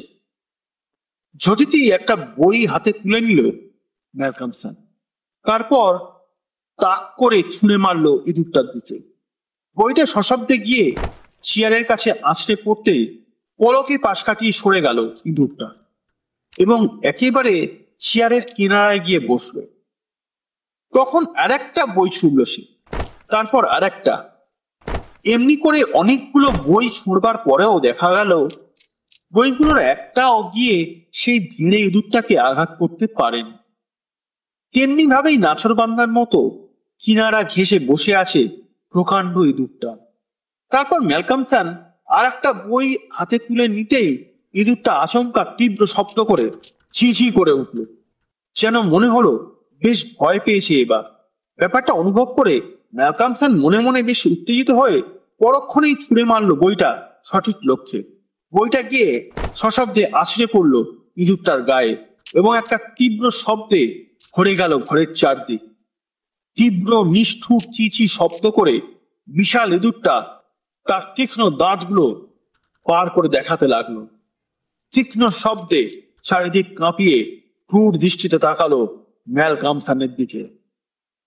আমাকে আঘাত করা, এর বিচার আমি করব। এমন কুটিল আর ভয় জাগানো চাহনি জীবনে কোনোদিন দেখেনি সে। পলকের মধ্যে ইঁদুরটা প্রচন্ড এক লাফ দিয়ে ঝাঁপিয়ে পড়ল দড়িটার উপরে এবং বিদ্যুৎ বেগে ছুটতে ছুটতে সেটা উঠে পড়ল দড়ি বেয়ে। টেবিল ল্যাম্পটা দোলানিতে কেঁপে উঠল, কিন্তু কাত হয়ে পড়ল না, খুব ভারী ছিল বলে। ম্যালকমসন তীক্ষ্ণ দৃষ্টিতে লক্ষ্য করতে লাগলো ইঁদুরটার অদৃশ্য হয়ে যাওয়ার পথটার দিকে। দ্বিতীয় ল্যাম্পের আলোতে সিলিং এর অন্ধকার প্রায় কেটে গিয়েছিল, সুতরাং স্পষ্টভাবেই সে দেখতে পেল দড়ি ছেড়ে ইঁদুরটা নেমে গেল প্যানেল কাঠের কারুকার্য শোভিত একটা খাঁজের ভেতরে। পর মুহূর্তেই ওপরের দেওয়ালে টাঙানো বিরাট এক তৈলচিত্রের এক অস্পষ্ট গর্তের ভেতরে ঢুকে পড়ল ইঁদুরটা এবং অদৃশ্য হয়ে গেল। তৈলচিত্রের গায়ে ধুলোস্তর এত ঘন পুরু হয়ে জমেছিল যে ম্যালকমসন অনেক চেষ্টা করেও ছবিটার অস্পষ্ট গর্তটাকে খুব ভালো করে দেখতে পেল। ভোর হলে আমার প্রথম কাজই হবে ইঁদুরটার ওই গোপন বাসস্থান খুঁজে বের করা। ম্যালকমসন কথাটা বেশ চিবিয়ে চিবিয়ে উচ্চারণ করেই ফায়ারপ্লেসের কাছে গিয়ে ছড়িয়ে ছিটিয়ে পড়ে থাকা বইগুলোকে কুড়িয়ে তুলে আনতে লাগলো। এই ধুলো জমা গর্তওয়ালা তৈলচিত্রটা রয়েছে ফায়ারপ্লেসের ঠিক উপরে, আমার ঠিক মনে থাকবে। আর একবার মন্তব্য করে শেষ বইটা হাতে উঠিয়ে নিল এবং বেশ অবাক হয়ে বইটার দিকে তাকালো। এই বইটাই মোক্ষম আঘাত এনেছিল এই প্রাণীটার দেহে। পর মুহূর্তে ম্যালকমসনের মুখের রং বদলে ঘন পাণ্ডুর হয়ে গেল। সে যেন একটু কেঁপে উঠল, অসহায় দৃষ্টি মেলে তাকালো একবার চারদিকে, তারপর আপন মনেই বলল, আরে এই বাইবেলখানা যে মা আমাকে দিয়েছিল, কি অদ্ভুত ব্যাপার! এটাকে কাকতালীয় ছাড়া আর কি বা বলা যায়? একটু পরেই টেবিলের ধারে গিয়ে বসে ম্যালকমসন তার কাজের ভিতরে তলিয়ে গেল। আর এদিকে ঘরের সেই ইঁদুর বাহিনীও হাজির হলো পুরো মাত্রায় ছুটোছুটি শুরু করতে। ম্যালকমসনের অবশ্য এটা ভালোই লাগলো, ইঁদুরগুলোর এই সশব্দ উপস্থিতি, যেন ওরা সবাই তার একান্ত আপন সঙ্গী। এমনিতেও এক অনুভূতি গ্রাস করলো তার সত্তাকে। রাত ক্রমশ আরো গভীর হলে সে স্পষ্ট বুঝতে পারল অঙ্কের দুরূহ সমস্যাগুলোর মধ্যে আজকে তার আর মন বসবে না। তখন বেশ হতাশ হয়ে বইগুলো বন্ধ করে রেখে দিল। তারপর যখন সে বিছানায় গিয়ে শুয়ে পড়ল, ঘরের পূর্ব দিকের জানালার খড়খড়ির ফাঁক দিয়ে তখন ভোরের ক্ষীণ আলোর একটা রেখা জেগে উঠেছে। ঘুমটা বেশ গভীর হলেও বেশ অস্বস্তির মধ্যেই সে ঘুমাল এবং নানা রকম স্বপ্ন দেখতে লাগল। পরদিন বেশ বেলায় মিসেস ডেমস্টার যখন তাকে ডেকে তুলল, মনে হলো যেন খুব অসুস্থ লাগছে তার শরীর মন। বোকার মতন ফ্যালফ্যাল করে তাকিয়ে রইল সে, যেন অনুভবই করতে পারছে না যে সে এখন কোথায় রয়েছে। তারপর হঠাৎ সে প্রথম অনুরোধ করে বসল ডেমস্টারকে। দেখুন মিসেস ডেমস্টার, আমি আজ যখন বাইরে বেড়াতে যাব সেই সময় আপনি দেওয়ালে ওই ছবিগুলো পরিষ্কার করে রাখবেন, বিশেষ করে অগ্নিকুণ্ডের ম্যান্টেলের উপরের ওই তৃতীয় ছবিটা। আমি দেখবো ওই তৈলচিত্রের ভেতরে কি আছে। ঠিক আছে। বিকেল গড়িয়ে নামতেই ম্যালকমসন বেরিয়ে পড়ল নির্জন অরণ্য পথের উদ্দেশ্যে। তারপর ছায়া ঘেরা নির্জন বনপথ দিয়ে বেড়াতে বেড়াতে সঙ্গের বইখানা পড়তে শুরু করল। ঘণ্টাখানেক এমনিভাবে পায়চারি করে পরীক্ষার বিষয়গুলো মনে আবিষ্ট হয়ে পড়াতে আবার তার মনের ভিতরে একটা প্রফুল্লতা ফিরে এল। লক্ষ্য করল পরীক্ষার পড়ার ব্যাপারে অনেকটাই সে এগিয়ে গেছে এবং একথা ভেবে সে মনে মনে খুব খুশি হল। পরীক্ষার পড়ার জটিল বিষয়গুলো প্রতিনিয়তই তার মনের মধ্যে অমীমাংসিত আশঙ্কার নিরেট এক ভারী পাষাণ হয়ে চেপে বসেছিল। সেটা এখন যেন তাকে ছেড়ে গেল এবং অত্যন্ত খুশির সঙ্গেই সে সিদ্ধান্ত নিল যে বাড়ি ফিরবার পথে এখনই একবার মিসেস উইদামের সরাইখানায় গিয়ে তার সঙ্গে দেখা করবে। সরাইখানায় গিয়ে যখন সে হাজির হলো, দেখলো একজন অচেনা বয়স্ক লোক বসে আছে মিসেস উইদামের ঘরে। আরামে ধূপপান করছে লোকটা এবং তার সঙ্গে সামনে বসে কথা বলছে সরাইক্রোধ। ম্যালকমসনকে দেখেই মহিলাটি তাকে পরিচয় করিয়ে দিল লোকটির সঙ্গে। ম্যালকমসন জানতে পারল লোকটির নাম থর্নহিল। ওদের দুজনের কথাবার্তা শুনে তার ধারণা হলো খুব সম্ভবত তাকে নিয়েই সরাইখানার মালকিন ডাক্তার থর্নহিলের সঙ্গে কথা বলছিল। সুতরাং এই মুহূর্তে তার এখানে উপস্থিত হওয়াটা যে তাদের অনভিপ্রেত নয়, এটা সে ভালো করেই বুঝতে পারল। পাশেই একটা চেয়ারে বসে পড়ে ডক্টর থর্নহিলের দিকে সে তাকালো। ডক্টর থর্নহিল যেন তাকে কয়েকটা প্রশ্ন করবার জন্য উদ্গ্রীব হয়ে পড়েছিলেন এবং সেই কথাটা আকারে ইঙ্গিতে বুঝিয়ে দিলেন তাকে। ম্যালকমসন বেশ অবাক হয়ে লক্ষ্য করল মিসেস উইদামের মন মেজাজ আজকে যেন খুবই অশান্ত এবং গম্ভীর। ম্যালকমসন বলল, দেখুন মিস্টার থর্নহিল, আপনার সব প্রশ্নের উত্তর দিতে আমি রাজি আছি, কিন্তু আমি মাত্র একটি প্রশ্ন করব আপনার কাছে এবং আশা করি সেটার উত্তর নিশ্চয়ই আপনি আমাকে দেবেন। ডক্টর থর্নহিল খুব আশ্চর্য হলেন এবং হাসি মুখে বললেন, হ্যাঁ বলুন, কি ব্যাপার সেটা? আমার ব্যাপারে কথা বলার জন্যে এবং আমায় কিছু উপদেশ দেবার জন্যই কি মিসেস উইদাম আজ এখানে আপনাকে ডেকেছেন? প্রশ্নটা শুনে ডক্টর থর্নহিল মুহূর্তের জন্য যেন চুপসে গেল। মিসেস উইদামের মুখ চোখও বেশ লাল হয়ে উঠেছে। চটপট উঠেই পাশের ঘরে গিয়ে অন্তর্হিত হলো মহিলাটি লজ্জায়। ডক্টর থর্নহিল অত্যন্ত স্পষ্টভাষী এবং বেশ চটপটে মানুষ। অস্বস্তির ভাবটা কেটে যেতেই তিনি বলে উঠলেন, হ্যাঁ, উনি সেই জন্যেই আমায় খবর দিয়ে আনিয়েছেন। কিন্তু ওর ইচ্ছে ছিল না যে এটা আপনি জানুন। আমার তাড়াহুড়োর জন্যেই ব্যাপারটা আপনি সন্দেহ করেছেন। উনি আমায় বললেন যে ওই অদ্ভুত বাড়িটায় যে আপনি একলা থাকেন এবং খুব কড়া লিকারের চা খান, হ্যাঁ, এটা ওর মোটেই পছন্দ নয়। এবং সত্যি কথা বলতে কি, উনি আমায় অনুরোধ করলেন যাতে আমি আপনাকে বুঝিয়ে সুঝিয়ে ওই গভীর রাত পর্যন্ত পড়া আর চা খাওয়াটা ছেড়ে দিতে বলি। আমিও একসময় আপনার মতন কলেজের ছাত্র ছিলাম, সুতরাং পরীক্ষার সেই কঠিন অভিজ্ঞতা থেকে বলতে পারি আপনি আমার উপদেশ অন্তত কিছুটা মেনে চলবেন, যাতে করে কোনো সমস্যা না হয়। উজ্জ্বল হাসিতে ভরে উঠল ম্যালকমসনের মুখ। একখানা হাত বাড়িয়ে দিল সে ডাক্তারের দিকে। বাহ, চমৎকার!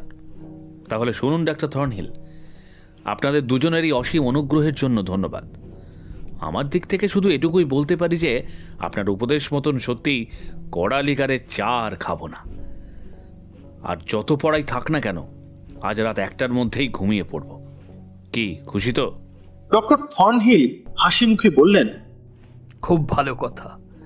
এবার ওই বাড়িতে ঘটা রাতের ব্যাপারটা সব বলুন তো আমার কাছে। মানে আপনি যা যা অদ্ভুত কাণ্ড দেখেছেন ওখানে। ম্যালকমসন ধীরে ধীরে সব কথা বলতে লাগলো। কত দূরাতে যা ঘটেছিল নিখুঁতভাবে তার বর্ণনা দিতে লাগলো ডাক্তারের কাছে। তার বলার মাঝখানে মিসেস উইদাম মাঝে মাঝেই ভীতি বিহ্বল স্বরে দু একটা অস্ফুট শব্দ করে শিউরে উঠে মুখে হাত চাপা দিচ্ছিল।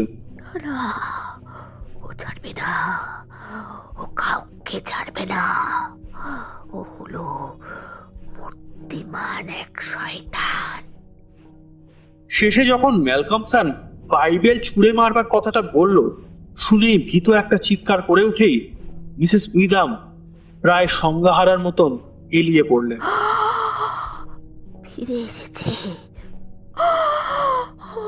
ফিরে এসেছে। ডক্টর থর্নহিলের চেষ্টায় ও যত্নে কিছুটা ব্র্যান্ডি খাইয়ে দেওয়ার পর মীরা কিছুটা সুস্থ হয়ে বসল। ডক্টর থর্নহিল বেশ গাম্ভীর্য নিয়ে কথাগুলো শুনছিলেন। ম্যালকমসনের বক্তব্য যখন শেষ হলো, তখন হঠাৎ তিনি প্রশ্ন করলেন, আপনি ঠিক দেখেছেন ওই বিপদ সূচক ঘন্টার দড়ি বেয়েই কি সবসময় ইঁদুরটা অদৃশ্য হয়ে যায়? হ্যাঁ, সব সময়। কিন্তু আপনি জানেন কি ওই দড়িটা কিসের? না। ডাক্তার বেশ আস্তে আস্তে বললেন, জানেন না? ওটা হলো জজের ফাঁসির দড়ি। যেসব নির্দোষ আসামির উপরে হিংস্র ফাঁসির আদেশ দিত জজ। ফিরে এসেছে। বাকি কথাটা শেষ হবার আগেই মিসেস উইদামের দিক থেকে আবার ভয়ার্ত একটা চিৎকার শুনে ডাক্তারটাকে সুস্থ করবার উদ্দেশ্যে এগিয়ে গেল। মিসেস উইদাম জ্ঞানহারা হয়ে আবার আসনে এলিয়ে পড়েছেন। ঘড়ির দিকে তাকিয়ে ম্যালকমসন বুঝতে পারল তার ডিনারের সময় হয়ে এসেছে এবং মিসেস উইদামের জ্ঞান ফিরে আসবার আগেই সে সরাইখানা ছেড়ে বেরিয়ে পড়ল বাড়িটার উদ্দেশ্যে। সন্ধ্যার গাঢ় অন্ধকারে ছেয়ে গেছে তখন চারদিক। জ্ঞান ফিরে আসতেই মিসেস উইদাম সোজা হয়ে বসে ডাক্তারকে তীব্রভাবে বকতে শুরু করলেন। ওই সরল মন যুবক ম্যালকমসনকে যে ওভাবে বিপৎসক ঘন্টার দড়ির কাহিনীটা বলা উচিত হয়নি এবং এতে যে তার ভেতরে প্রচন্ড প্রতিক্রিয়ার সৃষ্টি হতে পারে, এটা ডাক্তারকে বুঝিয়ে তিনি বললেন, না না ডাক্তার, কাজটা ঠিক হলো না। আপনি ওই সব বলে ওর যথেষ্ট ক্ষতি করে দিলেন। ডাক্তার বললেন, কিন্তু ম্যাডাম শুনুন, আমার একটা আলাদা উদ্দেশ্য ছিল ও কথা বলার পেছনে। আমার মতলব ছিল যাতে ঘন্টার দড়িটার ব্যাপারে ওর মনোযোগ আকর্ষণ করতে পারি। এখন ওর একমাত্র লক্ষ্যই হবে ওই দড়িটা। হতে পারে ছেলেটি এখন মানসিক দিক থেকে খুবই ক্লান্ত এবং খুবই কঠিন পরিশ্রম করে চলেছে পড়াশোনা নিয়ে। তবে তবে একজন ডাক্তার হিসেবে এটা আমি বলতে পারি যে ওর মতন সুন্দর সরল স্বাস্থ্যবান যুবক সে মানসিক কিংবা শারীরিক যাই হোক না কেন খুব কমই চোখে পড়েছে আমার। কিন্তু ওই যে প্রকাণ্ড ইঁদুরটার কথা শোনা গেল, যেটা ওক কাঠের চেয়ারে বসে অগ্নিকুণ্ডের আলোয় এক দৃষ্টে চেয়ে থাকে ওর দিকে, সেটা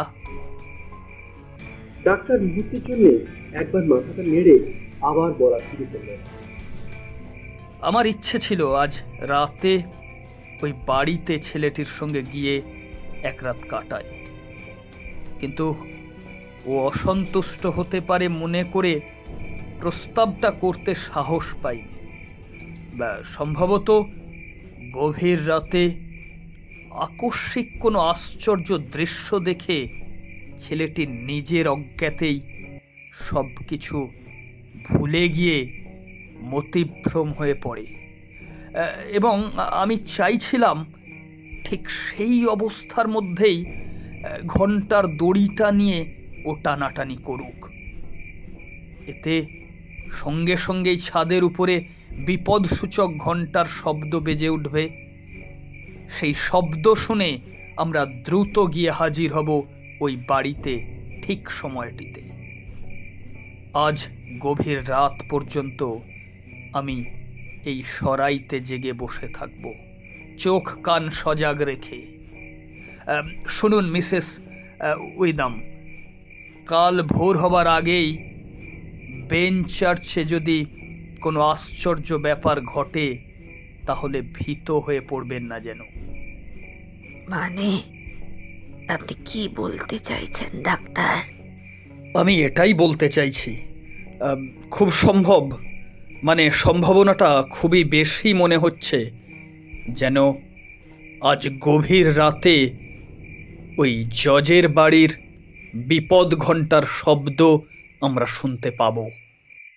মিসেস উইদাম ফ্যাকাশে মুখ আর বিবর্ণ চোখে তার দিকে তাকান।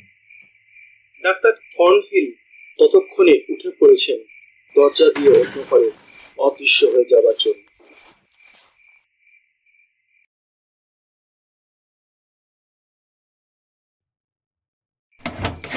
বাড়িতে ঢুকে ন্যালটন অনুভব করলে বিনয়ের সময়ে বেশ কিছু পরে সে এসে উপস্থিত হয়েছে এবং মিসেস বেলস্টার বেশ কিছুক্ষণ আগেই চলে গেছে। তার চ্যারিটি হোমের নিয়ম শৃঙ্খলা অমান্য করার মতো নির্বোধ মহিলা তিনি নন। ন্যালটন খুব খুশি হলো যখন সে লক্ষ্য করলো যে ঘরের সবকিছুই পরিষ্কার পরিচ্ছন্ন ভাবে গোছানো।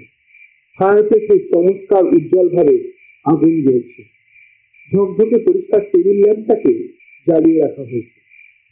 পড়ার টেবিলের বইগুলো সব সুন্দর করে থাকে থাকে সাজানো।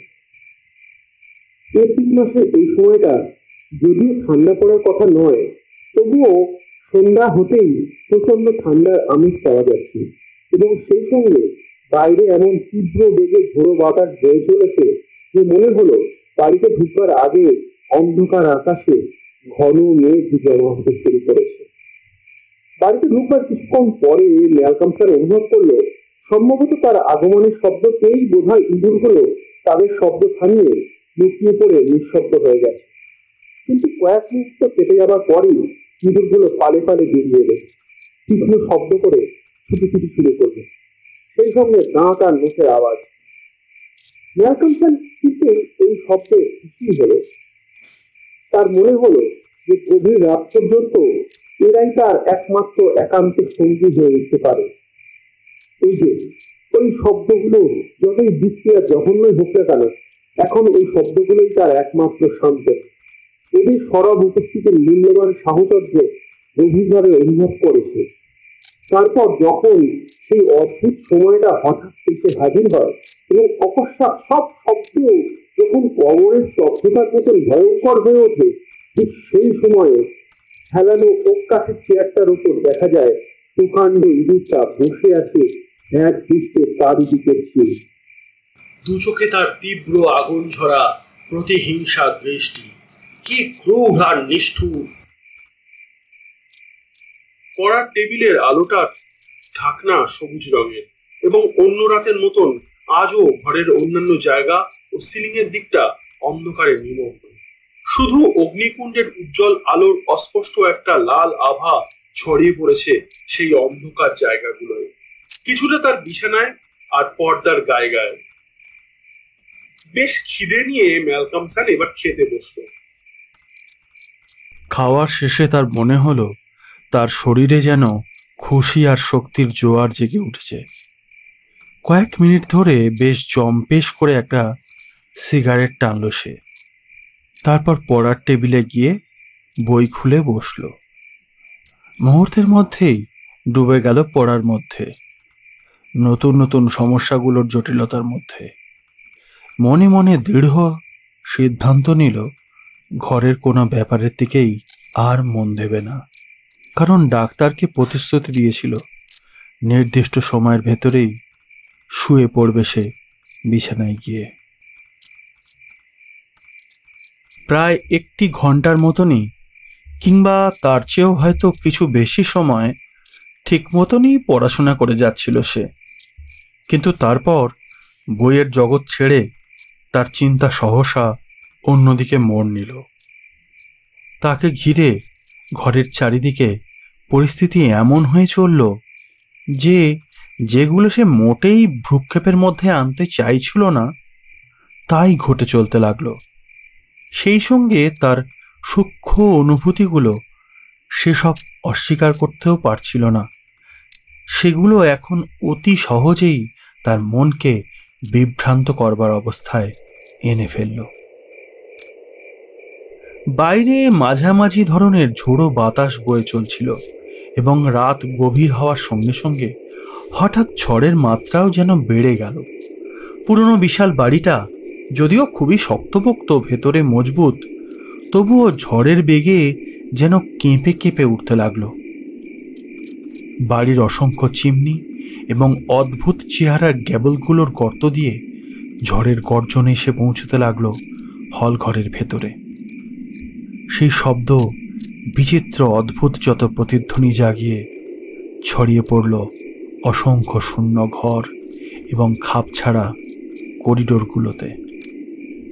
বাড়িটার ছাদে যে বিপদসূচক বিরাট ঘণ্টাটা রয়েছে তার দড়িটা হঠাৎ দুলে উঠেই খানিকটা সরে গেল, তারপর আবার এদিক ওদিক দুলতে লাগলো। আর তারপরই ওক কাঠের মেঝের ওপরে কর্কশ ফাঁপা একটা শব্দ করে দড়িটা পড়ে গেল। শব্দটা শুনেই ম্যালকমসন থমকে দাঁড়ালো, আর সঙ্গে সঙ্গেই ডাক্তারের বলা সেই কথাগুলো যেন প্রতিধ্বনিত হলো তার কানের কাছে। ওটা হলো জজের ফাঁসির দড়ি। যেসব নির্দোষ আসামির উপরে হিংস্র ফাঁসির আদেশ দিত জজ। পর মুহূর্তেই ফায়ারপ্লেসের কাছে গিয়ে দড়িটা এক হাতে তুলে নিয়ে অধীর আগ্রহে তার দিকে তাকালো। তার সারা মন যেন সেই মুহূর্তেই আবিষ্ট হয়ে গেল দড়িটার অতীত ইতিহাস চিন্তায়। মৃত্যুর ঘনীভূত স্তব্ধ মুহূর্তের মতন চিন্তার সেই মুহূর্ত যেন। কারা সেই সব আসামি যাদের গলায় গভীর হয়ে একদা চেপে বসেছিল এই দড়ি, এবং সেই সঙ্গে হিংস্র ক্রূর জজের একটা অস্পষ্ট চেহারা তার মানসলোকে ভেসে উঠল। যতক্ষণ সে দাঁড়িয়েছিল ফায়ারপ্লেসের কাছের দড়িটা হাতে নিয়ে, ছাদের দোদুল্যমান ঘণ্টার সঙ্গে তাল রেখে দড়িটাও সমানে ওঠানামা করছিল, সামান্য দুলতে দুলতে। তারপর হঠাৎ এক সময় দড়িটা কেঁপে কেঁপে উঠল, যেন দড়ির ওপর দিক থেকে কোনো কিছু নেমে আসছে ধীরে ধীরে। ওপরের দিকে তাকাতেই ম্যালকমসন দেখল সে প্রকাণ্ড ইঁদুরটা নেমে আসছে দড়ি বেয়ে তার দিকে লক্ষ্য করতে করতে, দৃষ্টিতে কঠোর তীব্রতা। সঙ্গে সঙ্গে দড়িটা ফেলে দিয়ে খানিকটা সরে এসে বিড়বিড়িয়ে অভিশাপ দিয়ে উঠল ম্যালকমসন এবং লক্ষ্য করল সামান্য কিছুক্ষণ স্থির হয়ে থেকে ঘুরল ইঁদুরটা এবং তার পর মুহূর্তেই তীব্র বেগে উপরের দিকে অন্ধকারে গিয়ে অদৃশ্য হলো। ইঁদুরটা অদৃশ্য হতেই তার হঠাৎ খেয়াল হলো একটু আগেই ঘরের ভেতরে যেসব শব্দে অভ্যস্ত হয়ে পড়েছিল সে, ছোট ছোট ইঁদুরগুলোর সেই সব শব্দ আবার শুরু হয়েছে। থমকে বসে পড়ে চিন্তার আবর্তে তলিয়ে গেল সে। যা যা ভেবেছিল কিছুই করা হয়নি। বিশাল চেহারার ইঁদুরটার লুকিয়ে থাকবার জায়গাটা খুঁজে বের করবার কথা ছিল তার, এবং সেই সঙ্গে অগ্নিকুণ্ডের ম্যান্টেলের ওপরের 3 নম্বর তৈলচিত্রটাকে ভালো করে দেখবার কথাও ছিল। কথাটা মনে হতেই শেডবিহীন আলোটা ধরালো এবং ফায়ারপ্লেসের খুব কাছে গিয়ে আলোটা মাথার ওপর উঁচু করে ধরে তৃতীয় তৈলচিত্রের দিকে তাকালো। তার মনে পড়ল কাল রাতে ঠিক ওই ছবিটার ভেতর দিয়েই ইঁদুরটাকে অদৃশ্য হয়ে যেতে লক্ষ্য করেছিল সে। ছবিটার দিকে তাকাতেই চমকে উঠে কিছুটা পিছু হটে এলো সে। সেই মুহূর্তে আলোটা প্রায় পড়েই যাচ্ছিল তার মৃদু কেঁপে ওঠা হাত থেকে। তার সারা মুখে ছড়িয়ে পড়ল মৃত্যুর মতন এক পাণ্ডুর ছায়া। কম্পমান লতা গাছের মতনই কাঁপতে থাকলো সে এবং 2 হাঁটুর মাঝামাঝি অবশ হয়ে এলো। কপাল থেকে ফোঁটা ফোঁটা ঘাম ঝরে পড়তে লাগলো। কিন্তু সে ছিল শক্তিমান, ভরপুর স্বাস্থ্যের অধিকারী এক যুবক। কাজেই কয়েক মিনিট যেতে না যেতেই সে আবার শক্ত হয়ে দাঁড়ালো। মুহূর্তখানেক স্তব্ধ হয়ে কি যেন ভেবে নিল, তারপর এগিয়ে গেল সামনের দিকে। আলোটা আবার ধরিয়ে আগের মতনই উঁচু করে ধরল ছবিটার দিকে। তারপর তাকালো ঘন ধুলোর স্তরে ঢাকা তৈলচিত্রটার দিকে। পরিচারিকা তৈলচিত্রটাকে ভালো করে পরিষ্কার করে রেখেছিল, কাজেই ছবিটা খুঁটিয়ে দেখতে ম্যালকমসনের কোনো অসুবিধাই হলো না। বিরাট তৈলচিত্রে যে ছবিটা জেগে উঠেছে তা হলো উজ্জ্বল ঘন লাল রঙের ঢিলে ঢালা বিচারপতির পোশাকে আবৃত একটা মানুষের ছবি। একটা নকশাময় উঁচু হেলানো ওক কাঠের চেয়ারে বসা মানুষটা 2 চোখে যেন আগুন ঝরা দৃষ্টি। নিষ্ঠুর দয়ামায়াহীন সেই চোখে হিংস্র শয়তানের মুখের মতন কুটিল প্রতিহিংসা মেশানো। বিবর্ণ তামাটে রঙের কামুক মুখে বড়শির মতো বাঁকানো নাক, ঠিক যেন শিকারের ওপরে ঝাঁপিয়ে পড়তে উদ্যত তীক্ষ্ণ ধারালো ঠোঁটের একটা অতিকায় পাখি। ছবির মানুষের মুখের আকৃতি লক্ষ্য করে ম্যালকমসনের ঠিক তেমনিই মনে হলো। তারপর চোখ দুটোর ওই আগুন ঝরা দৃষ্টির কটু উজ্জ্বলতা, যা থেকে শুধু বিদ্বেষ আর তীব্র ঘৃণাই ছড়িয়ে পড়ছিল, সেটা লক্ষ্য করতে করতে ম্যালকমসনের সারা শরীর যেন ঠান্ডা হয়ে এলো। সহসা তার মনে হলো গভীর রাতে ওক কাঠের চেয়ারে বসে থাকা সেই প্রকাণ্ড ইঁদুরটার চোখ একেবারে হুবহু এই ছবির চোখের মতনই। আর প্রায় সঙ্গে সঙ্গেই তার দৃষ্টি গিয়ে স্থির হলো তৈলচিত্রের একেবারে কোণের দিকের একটা গর্তের ওপরে। সেই গর্ত থেকে বেরিয়ে এসেছে প্রকাণ্ড ইঁদুরটার উঁকি মারা 2 চোখ, যেমন হিংস্র তেমনই বিদ্বেষ ভরা। হাত থেকে সেই মুহূর্তে আলোটা প্রায় পড়েই যাচ্ছিল এবং ম্যালকমসনের কানে এসে পৌঁছল ঘরের মেঝেতে ইঁদুরেদের আবার নতুন করে হুটোপুটি ছুটোছুটি শুরু করে দেবার শব্দ। একটু সামলে নিয়েই ম্যালকমসন আবার ঘাড় উঁচু করে তাকালো ছবিটার দিকে, সেটাকে আরো নিখুঁতভাবে পরীক্ষা করে দেখবার জন্যে। উঁচু হেলানো যে ওক কাঠের চেয়ারে সেই জজ সাহেব বসে আছে, সেটা রয়েছে এমন এক জায়গায় যার ডান ধারে রয়েছে একটা ফায়ারপ্লেস। একটু কাছেই সিলিং থেকে খুলে নেমে এসেছে একটা দড়ি। জজের চেহারার পাশ দিয়েই দড়ির শেষ অংশ মেঝেতে সামান্য কুণ্ডলি পাকিয়ে পড়ে আছে। পর মুহূর্তেই ম্যালকমসন খুব চমকে উঠল, কারণ হঠাৎ তার খেয়াল হলো ছবির ওই দৃশ্য তার খুবই চেনা। ঠিক তখনই ঘরের চারদিকে একবার দেখে নিল। মনে হলো নিঃশব্দে কেউ যেন তার পেছনে এসে দাঁড়ালো। ঘাড়ের ওপরে কার যেন একটা শীতল নিঃশ্বাসের স্পর্শ পেল। আঁতকে কেঁপে উঠল ম্যালকমসন একবার। তারপরই তার দৃষ্টি গিয়ে পড়ল ফায়ারপ্লেসের কোণের দিকে। তীব্র এক চিৎকারে চারিদিক ভরিয়ে তুলে সামান্য একটু নড়ে চড়ে উঠতেই আলোটা সত্যিই এবার পড়ে গেল হাত থেকে। ফায়ারপ্লেসের ধারে উঁচু হেলানো নকশা কাটা পুরনো একটা চেয়ারে বসে আছে সেই প্রকাণ্ড ইঁদুরটা। সিলিং থেকে ঝুলে আসা দড়িটা রয়েছে চেয়ারের একপাশে। ইঁদুরটার দুই চোখে ছবির জজের চোখের মতনই ক্রূর কুটিল প্রতিহিংসার দৃষ্টি।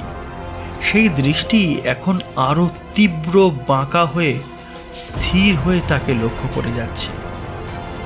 মেঝেতে পড়ে যাওয়া আলোটার কথা মনে হতেই ম্যালকমসন যেন এবার নিজের অবস্থা টের পেল। সৌভাগ্যের ব্যাপার যে বাতিদানটা ছিল শক্ত পেতল দিয়ে তৈরি, কাজেই ওর ভেতরে তেল ছিটকে পড়তে পারেনি। কথাটা মনে হতেই যেন বাস্তব জগতে ফিরে এলো তার মন।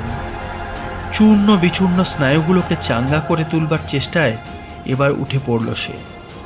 আলোটা তুলে নিয়ে ঠিক করে এক হাতে রেখে ডান হাত দিয়ে কপালের ঘাম মুছল। তারপর মুহূর্তের জন্যে খানিকটা চিন্তা করে নিল। সে যেন নিজেকেই উদ্দেশ্য করে বলল, না, এটা ঠিক হচ্ছে না। এভাবে চললে আমি একেবারে পাগল হয়ে যাব। এটা যেমন করি হোক বন্ধ করতেই হবে। ডাক্তার থর্নহিলের কাছে আমি প্রতিজ্ঞা করেছিলাম আমি চা খাবো না। ও সত্যি সত্যি ডাক্তার ঠিক কথাই বলেছেন। আমার স্নায়ুগুলো কেমন যেন বিবশ আর অসাড় হয়ে পড়ে গভীর রাত্রের এই অদ্ভুত মুহূর্তগুলোতে। আশ্চর্য, এতদিন এটা লক্ষ্য করিনি আমি। ওহ, এই অনুভূতি, এই উপলব্ধি এখন আমাকে চমৎকার সজীব করে তুলল যেন। জীবনে কখনো এত সজীব বোধ করিনি আমি। এবার ঠিক হয়ে গেছি আমি, আর কখনো অমন বোকার মতো ভীত সন্ত্রস্ত হয়ে পড়ব না। আপন মনে কথাগুলো উচ্চারণ করে সে এগিয়ে গেল টেবিলের কাছে। মগে ব্র্যান্ডি ঢেলে তাতে জল মিশিয়ে খেয়ে ফেলল পুরোটা।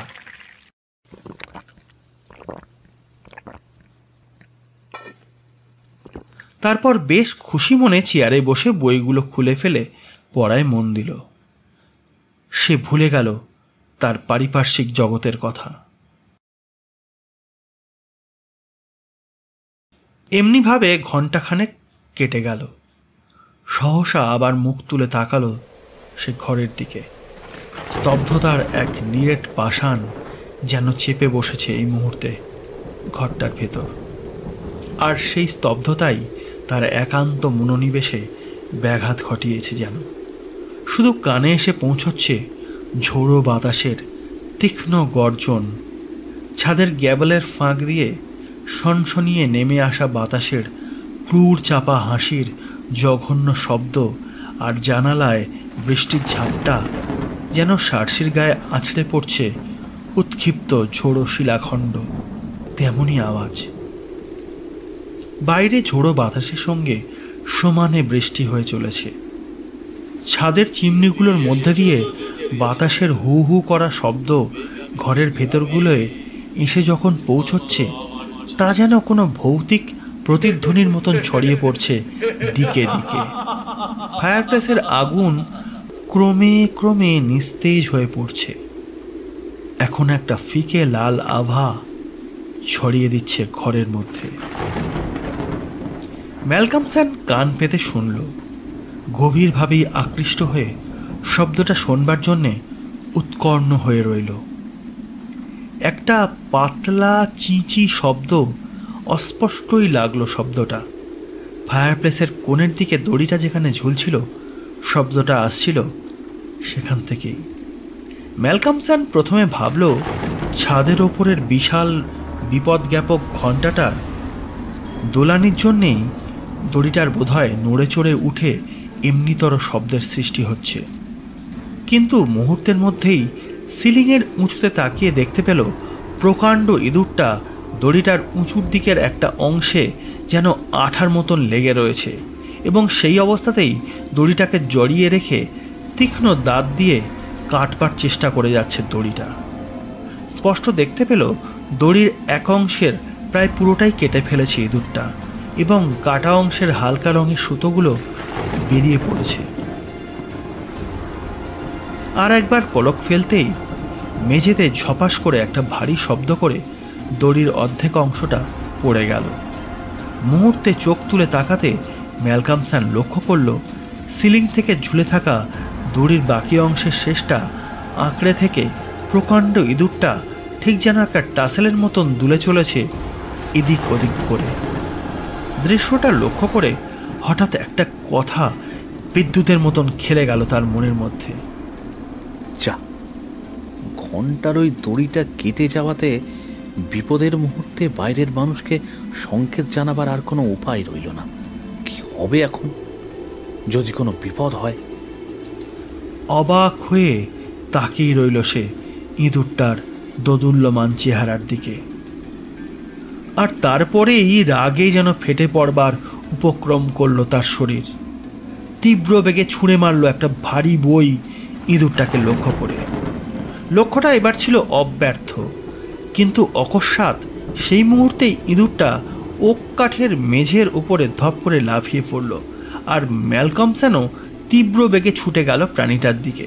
কিন্তু ততক্ষণে ইঁদুরটা ঘরের ছায়া ছায়া অন্ধকার দিকটায় গিয়ে যেন কোথায় অদৃশ্য হয়ে গেল। রাত যেরকম গভীর হয়েছে তাদের পড়ার ব্যাপারটা যে সেখানেই শেষ হয়েছে সেটাই তার মনে হলো।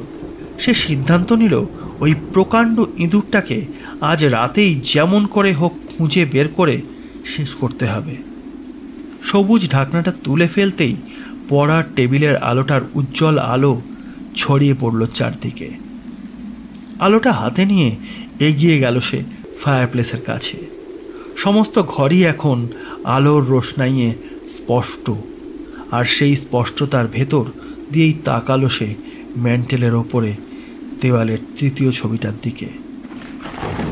এবার তার চোখে সব কিছুই স্পষ্ট, কিন্তু সেই স্পষ্টতাই যেন পলকের ভেতরে বিস্ফারিত করে দিল তার দৃষ্টিকে। হাত দিয়ে দু চোখ ঘষল একবার। নিষ্ঠুর শীতল এক আতঙ্ক যেন অনড় করে ফেলল তাকে। হতে পারে না। ম্যান্টেলের ওপরের তৃতীয় ছবিটার গিল্টি করা ফ্রেমের ভেতরে বাদামি রঙের ক্যানভাসের মাঝখানটায় যেন একটা জ্যাবড়া দাগ স্পষ্ট হয়ে ফুটে উঠেছে। ক্যানভাসের গায়ে রয়েছে সেই একই ওক কাঠের নকশা আঁকা চেয়ার, রয়েছে ফায়ারপ্লেস এবং ঝুলে থাকা দড়িটা। কিন্তু ওক কাঠের চেয়ার থেকে জজের মূর্তিটা হঠাৎ অদৃশ্য হয়ে গেছে। এটা কি করে সম্ভব? হতে পারে না, না না না না, হতে পারে না। পক্ষাঘাতগ্রস্ত মানুষের মতনই ম্যালকমসন যেন অসাড় হয়ে পড়ল। আতঙ্কে স্থাণুর মতন কয়েক মুহূর্ত দাঁড়িয়ে রইল। তার চোখ তখনও বিস্ফারিত হয়ে তাকিয়ে রয়েছে তৈলচিত্রের শূন্য চেয়ারটার দিকে। তারপর একসময় সে ধীরে ধীরে ঘুরে দাঁড়ালো, কাঁপতে থাকলো থরথরিয়ে। হলদে সনের মতন দেখালো তার মুখের চেহারা।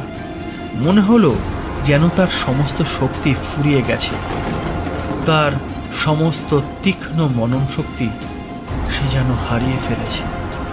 নড়াচড়া করতেও যেন অশেষ কষ্ট হচ্ছে তার। সেই সঙ্গে লুপ্ত হয়ে গেছে সব চেতনাবোধ। এখন সে শুধু দেখতে আর শুনতেই যা পাচ্ছে, তার বেশি কিছু নয়।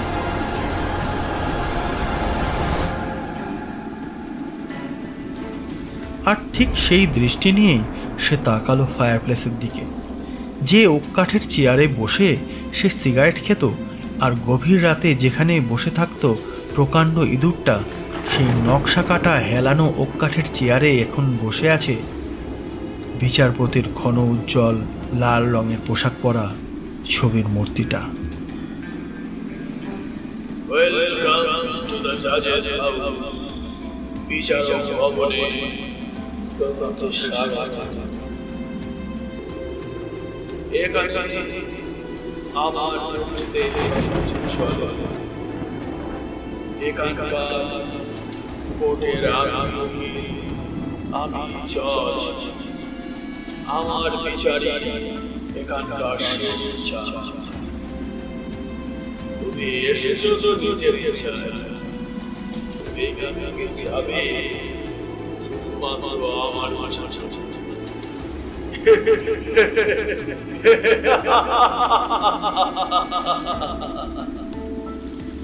তার দু চোখে জয়োল্লাসের কুটিল হাসি।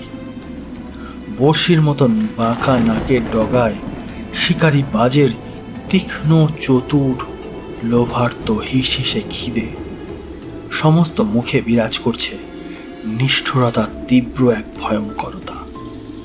মূর্তিটা হঠাৎ নড়ে উঠেই দু হাতে তুলে নিল একটা কালো রঙের কাপড়ের টুপি। ম্যালকমসন অনুভব করল তার হৃৎপিণ্ডকে প্লাবিত করে রক্তের স্রোত যেন এবার মাথায় উঠে আসবে। এমনি এক ভয়ঙ্কর মুহূর্তে মানুষের মধ্যে বোধহয় এমনি মানসিক বৈকল্যই দেখা দেয়। তার কানের কাছে কেউ যেন গুনগুনিয়ে একঘেয়ে গান গেয়ে চলেছে। এছাড়াও ঝোড়ো হাওয়ার অস্থির গর্জনের টুকরো টুকরো শব্দ, সেই সঙ্গে বৃষ্টির ঝাপটা আছড়ে পড়ছে জানলার শার্সিতে। আর এসব শব্দকেও ছাপিয়ে দূরের কোনো বাড়ির রাত প্রহরের ঘণ্টাধ্বনি কানে এসে পৌঁছল। যেন অনন্তকাল ধরে পাথরের মূর্তির মতন দাঁড়িয়ে আছে সে সেখানে। তার বিস্ফারিত চোখে ভয়চারিত দৃষ্টি, নিঃশ্বাস প্রায় বন্ধ। দুরাগত ঘণ্টার শব্দ ঘরের ভেতরে এসে পৌঁছতে চেয়ারে বসা জজের মূর্তির মুখে বিজয়ের হাসি জেগে উঠল আরও তীব্রভাবে। তারপর শেষ শব্দ বেজে মধ্যরাত্রি ঘোষণা করে ঘণ্টার সুর ক্রমশ ক্ষীণ হয়ে গেল। তখন মূর্তিটা সেই কালো টুপিটা তার মাথায় পরে নিয়ে সোজা হয়ে উঠে দাঁড়ালো। জজের মূর্তি এবার ধীরে ধীরে এগিয়ে গিয়ে দাঁড়ালো ফায়ারপ্লেসের কোণের দিকে, যেখানে ঘণ্টার দড়ির ছিন্ন অংশটা স্তূপাকার হয়ে পড়েছিল সেখানে। তারপর ঘাড় নিচু করে দড়িটা হাতে তুলে নিয়ে একবার পরীক্ষা করে দেখল, যেন দড়িটা হাতে নিয়ে বেশ মজা পাওয়া যাচ্ছে এমন একটা ভাব তার মুখের মধ্যে। তারপর বেশ নিখুঁতভাবে দড়ির একটা অংশকে গিট বেঁধে ঠিক ফাঁসের মতন তৈরি করল সে। তারপর সেটাকে পায়ের নিচে ফেলে বেশ জোরে টেনে পরীক্ষা করে দেখল ফাঁসটা নিখুঁত কায়দায় তৈরি হয়েছে কিনা। একটু পরেই সেটাকে হাতে তুলে নিয়ে শূন্যের দিকে ছুঁড়ে দিল, যেন এমনি করে যে সে নিশ্চিত হয়ে নিতে চায় যে ওটা বেশ পাকাপোক্তভাবে আঁটোসাঁটোভাবে তৈরি হয়েছে কিনা। তারপর মূর্তিটা এগিয়ে এলো টেবিলের কাছে, আরও কাছে। বিপরীত দিকে পাথরের মূর্তির মতন সেখানে দাঁড়িয়ে রয়েছে ম্যালকমসন। নিশ্চল হয়ে সেদিকে চোখ রেখে মূর্তিটা ক্রমশই এগিয়ে আসতে লাগলো। তার পাশ ঘেঁষে একসময় মূর্তিটা গিয়ে হাজির হলো দরজার কাছে। সহসা ম্যালকমসন যেন অনুভব করলো যে সে ফাঁদে আটকা পড়েছে। চারদিকে কফিনের মতন স্তব্ধ শীতল অন্ধকার, এক মৃত্যুর ফাঁদ। এই ফাঁদ থেকে কি করে মুক্তি পাওয়া যায়, এবার সেই চিন্তা ঢুকলো তার মনে। দরজায় পিঠ রেখে দাঁড়ানো জর্জের চোখে যেন এক জাদুর মহিমা। সে যেন সেই তীব্র চোখের দৃষ্টি থেকে নিজের চোখকে কিছুতেই সরিয়ে রাখতে পারছে না। স্থির চোখে তাকিয়ে আছে ম্যালকমসন জজের দিকে। বিচারক ভবনে আমার বিচারিক শেষ কথা। আমার শান্তি ভঙ্গ যে করে তার শাস্তি একটা ফাঁসি। তারপর সেই অবিশ্বাস্য ঘটনা। পলকের মধ্যেই জজের মূর্তি নড়ে উঠে এগিয়ে এলো খানিকটা এবং ফাঁসটা সবেগে ছুঁড়ে মারল তাকে লক্ষ্য করে।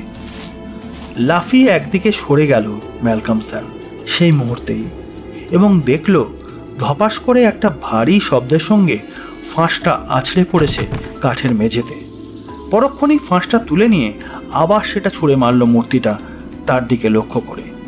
বিদ্যুৎ বেগে আবার লাফিয়ে আরেক দিকে সরে গেল সে। সেই সঙ্গে জজের জ্বলন্ত নিষ্ঠুর চোখ দুটোও তাকে যেন বিদ্ধ করতে লাগলো। এমনি করে বেশ কয়েকবার ফাঁসটা তার দিকে ছুঁড়ে মারা হলো, আর প্রতিবারই ম্যালকমসন অদ্ভুত কায়দায় নিজেকে বাঁচিয়ে নিল। ঘন্টার পর ঘন্টা চলল এই অমানসিক ফাঁদে ফেলার ভয়ঙ্কর খেলা। স্পষ্ট বোঝা যাচ্ছে বিরামহীন এই নিষ্ঠুর খেলায় জজের মূর্তিতে সামান্য একটুও ক্লান্তি, অবসাদ বা ব্যর্থতার আভাস জেগে ওঠেনি, বরং বেড়াল যেমন ইঁদুরকে তাড়িয়ে বেড়ায় নিষ্ঠুর নিশ্চিত আকাঙ্ক্ষায়, তেমনভাবেই ব্যাপারটা উপভোগ করে পরম আগ্রহে ফাঁস ছুঁড়ে যাচ্ছে মূর্তিটা। ক্লান্ত ম্যালকমসন এবার অসহায় চোখে তাকালো ঘরের চারদিকে। আমার শান্তি ভঙ্গ যে করে তার শাস্তি একটা ফাঁসি। আলোটা যেন আরো উজ্জ্বল হয়ে উঠেছে এরকমই যেন তার মনে হলো। ফলে ঘরের চারদিকে দৃশ্য বেশ স্পষ্ট লাগছে।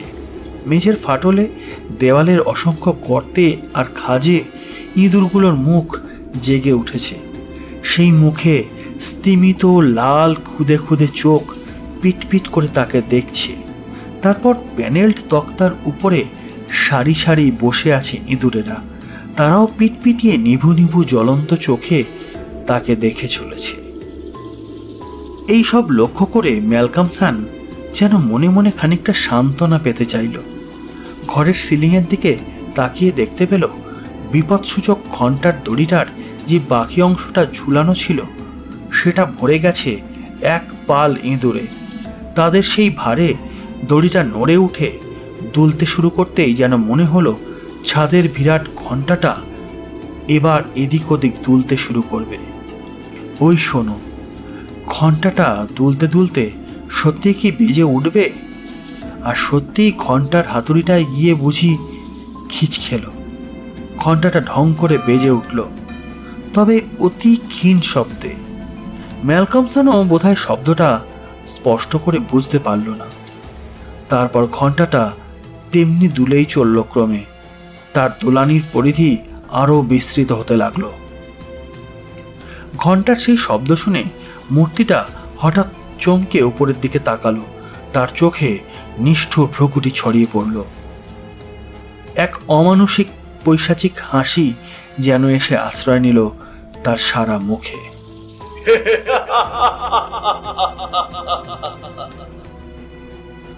বিচারক ভবনে আমার বিচারিক শেষ কথা। আমার শান্তি ভঙ্গ যে করে তার শাস্তি একটা ফাঁসি।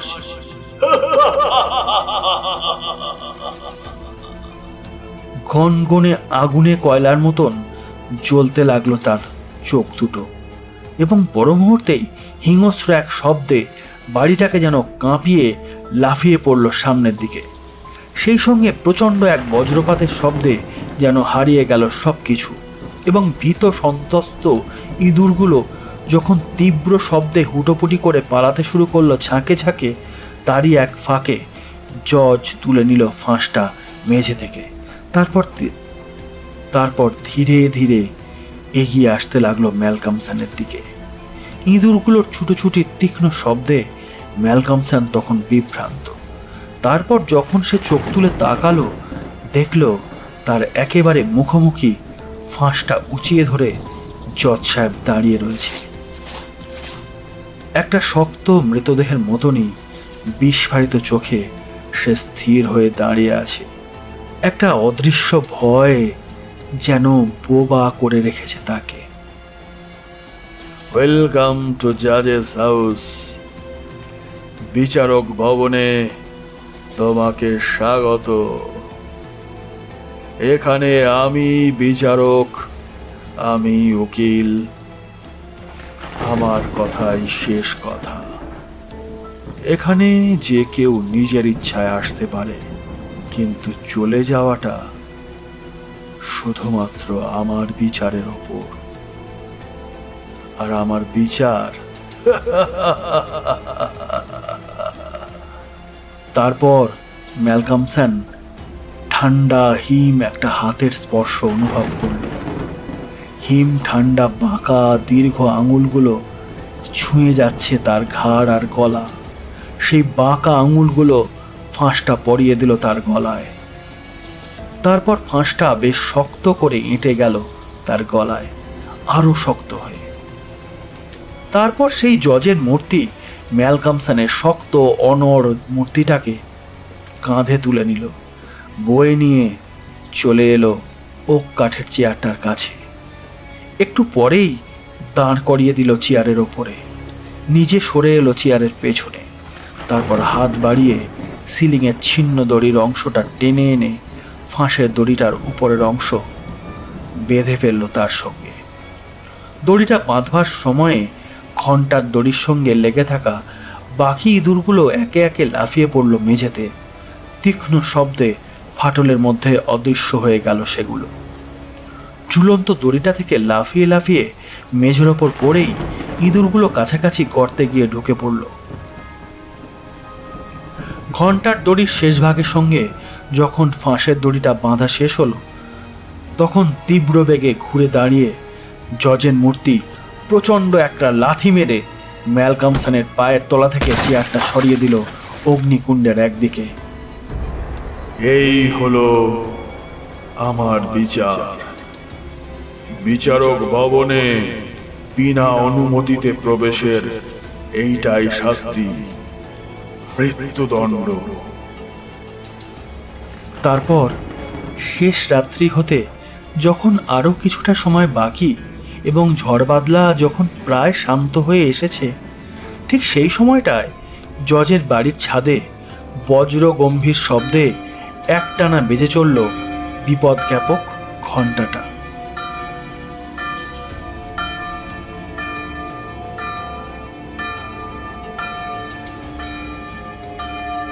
সেই শব্দ শুনে বেঞ্চার্চের মানুষেরা দলে দলে এসে পৌঁছতে লাগলো সেখানে। ছাদের দিকে ঘন ঘন টর্চের ফোকাস পড়তে লাগলো, আলোয় ভরে গেল চারদিক। ক্রমশ আরো লোক এসে জমতে লাগলো, সবারই চোখে ভীতু কৌতূহল। দরজায় ধাক্কা মারা হলো প্রচন্ড শব্দ করে, কিন্তু ভেতর থেকে কোনো সাড়াই পাওয়া গেল না। তারপর দরজাটাকে আছড়ে ভেঙে ফেলা হলো।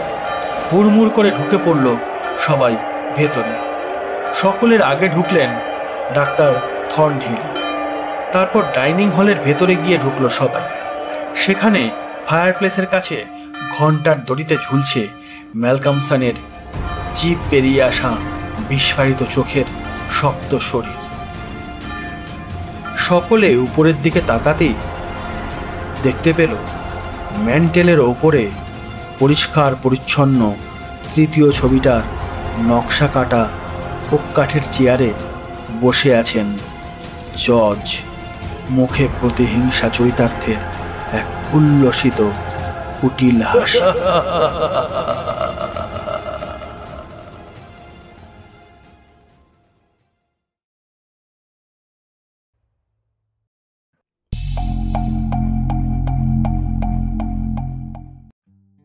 আমাদের আজকের নিবেদন আপনাদের কেমন লাগলো কমেন্ট করে জানান। আর ভালো লাগলে অবশ্যই লাইক এবং শেয়ার করে আমাদেরকে উৎসাহিত করবেন। আমরা খুব শিগগিরই 1000 সাবস্ক্রাইবারের প্রথম মাইলস্টোনটি ছুঁতে চলেছি। এরকমই আকর্ষণীয় গল্প শুনতে আমাদের চ্যানেলটি সাবস্ক্রাইব করে নিন। ফিরে আসব এরকমই কোনো আকর্ষণীয় গল্প নিয়ে। ধন্যবাদ।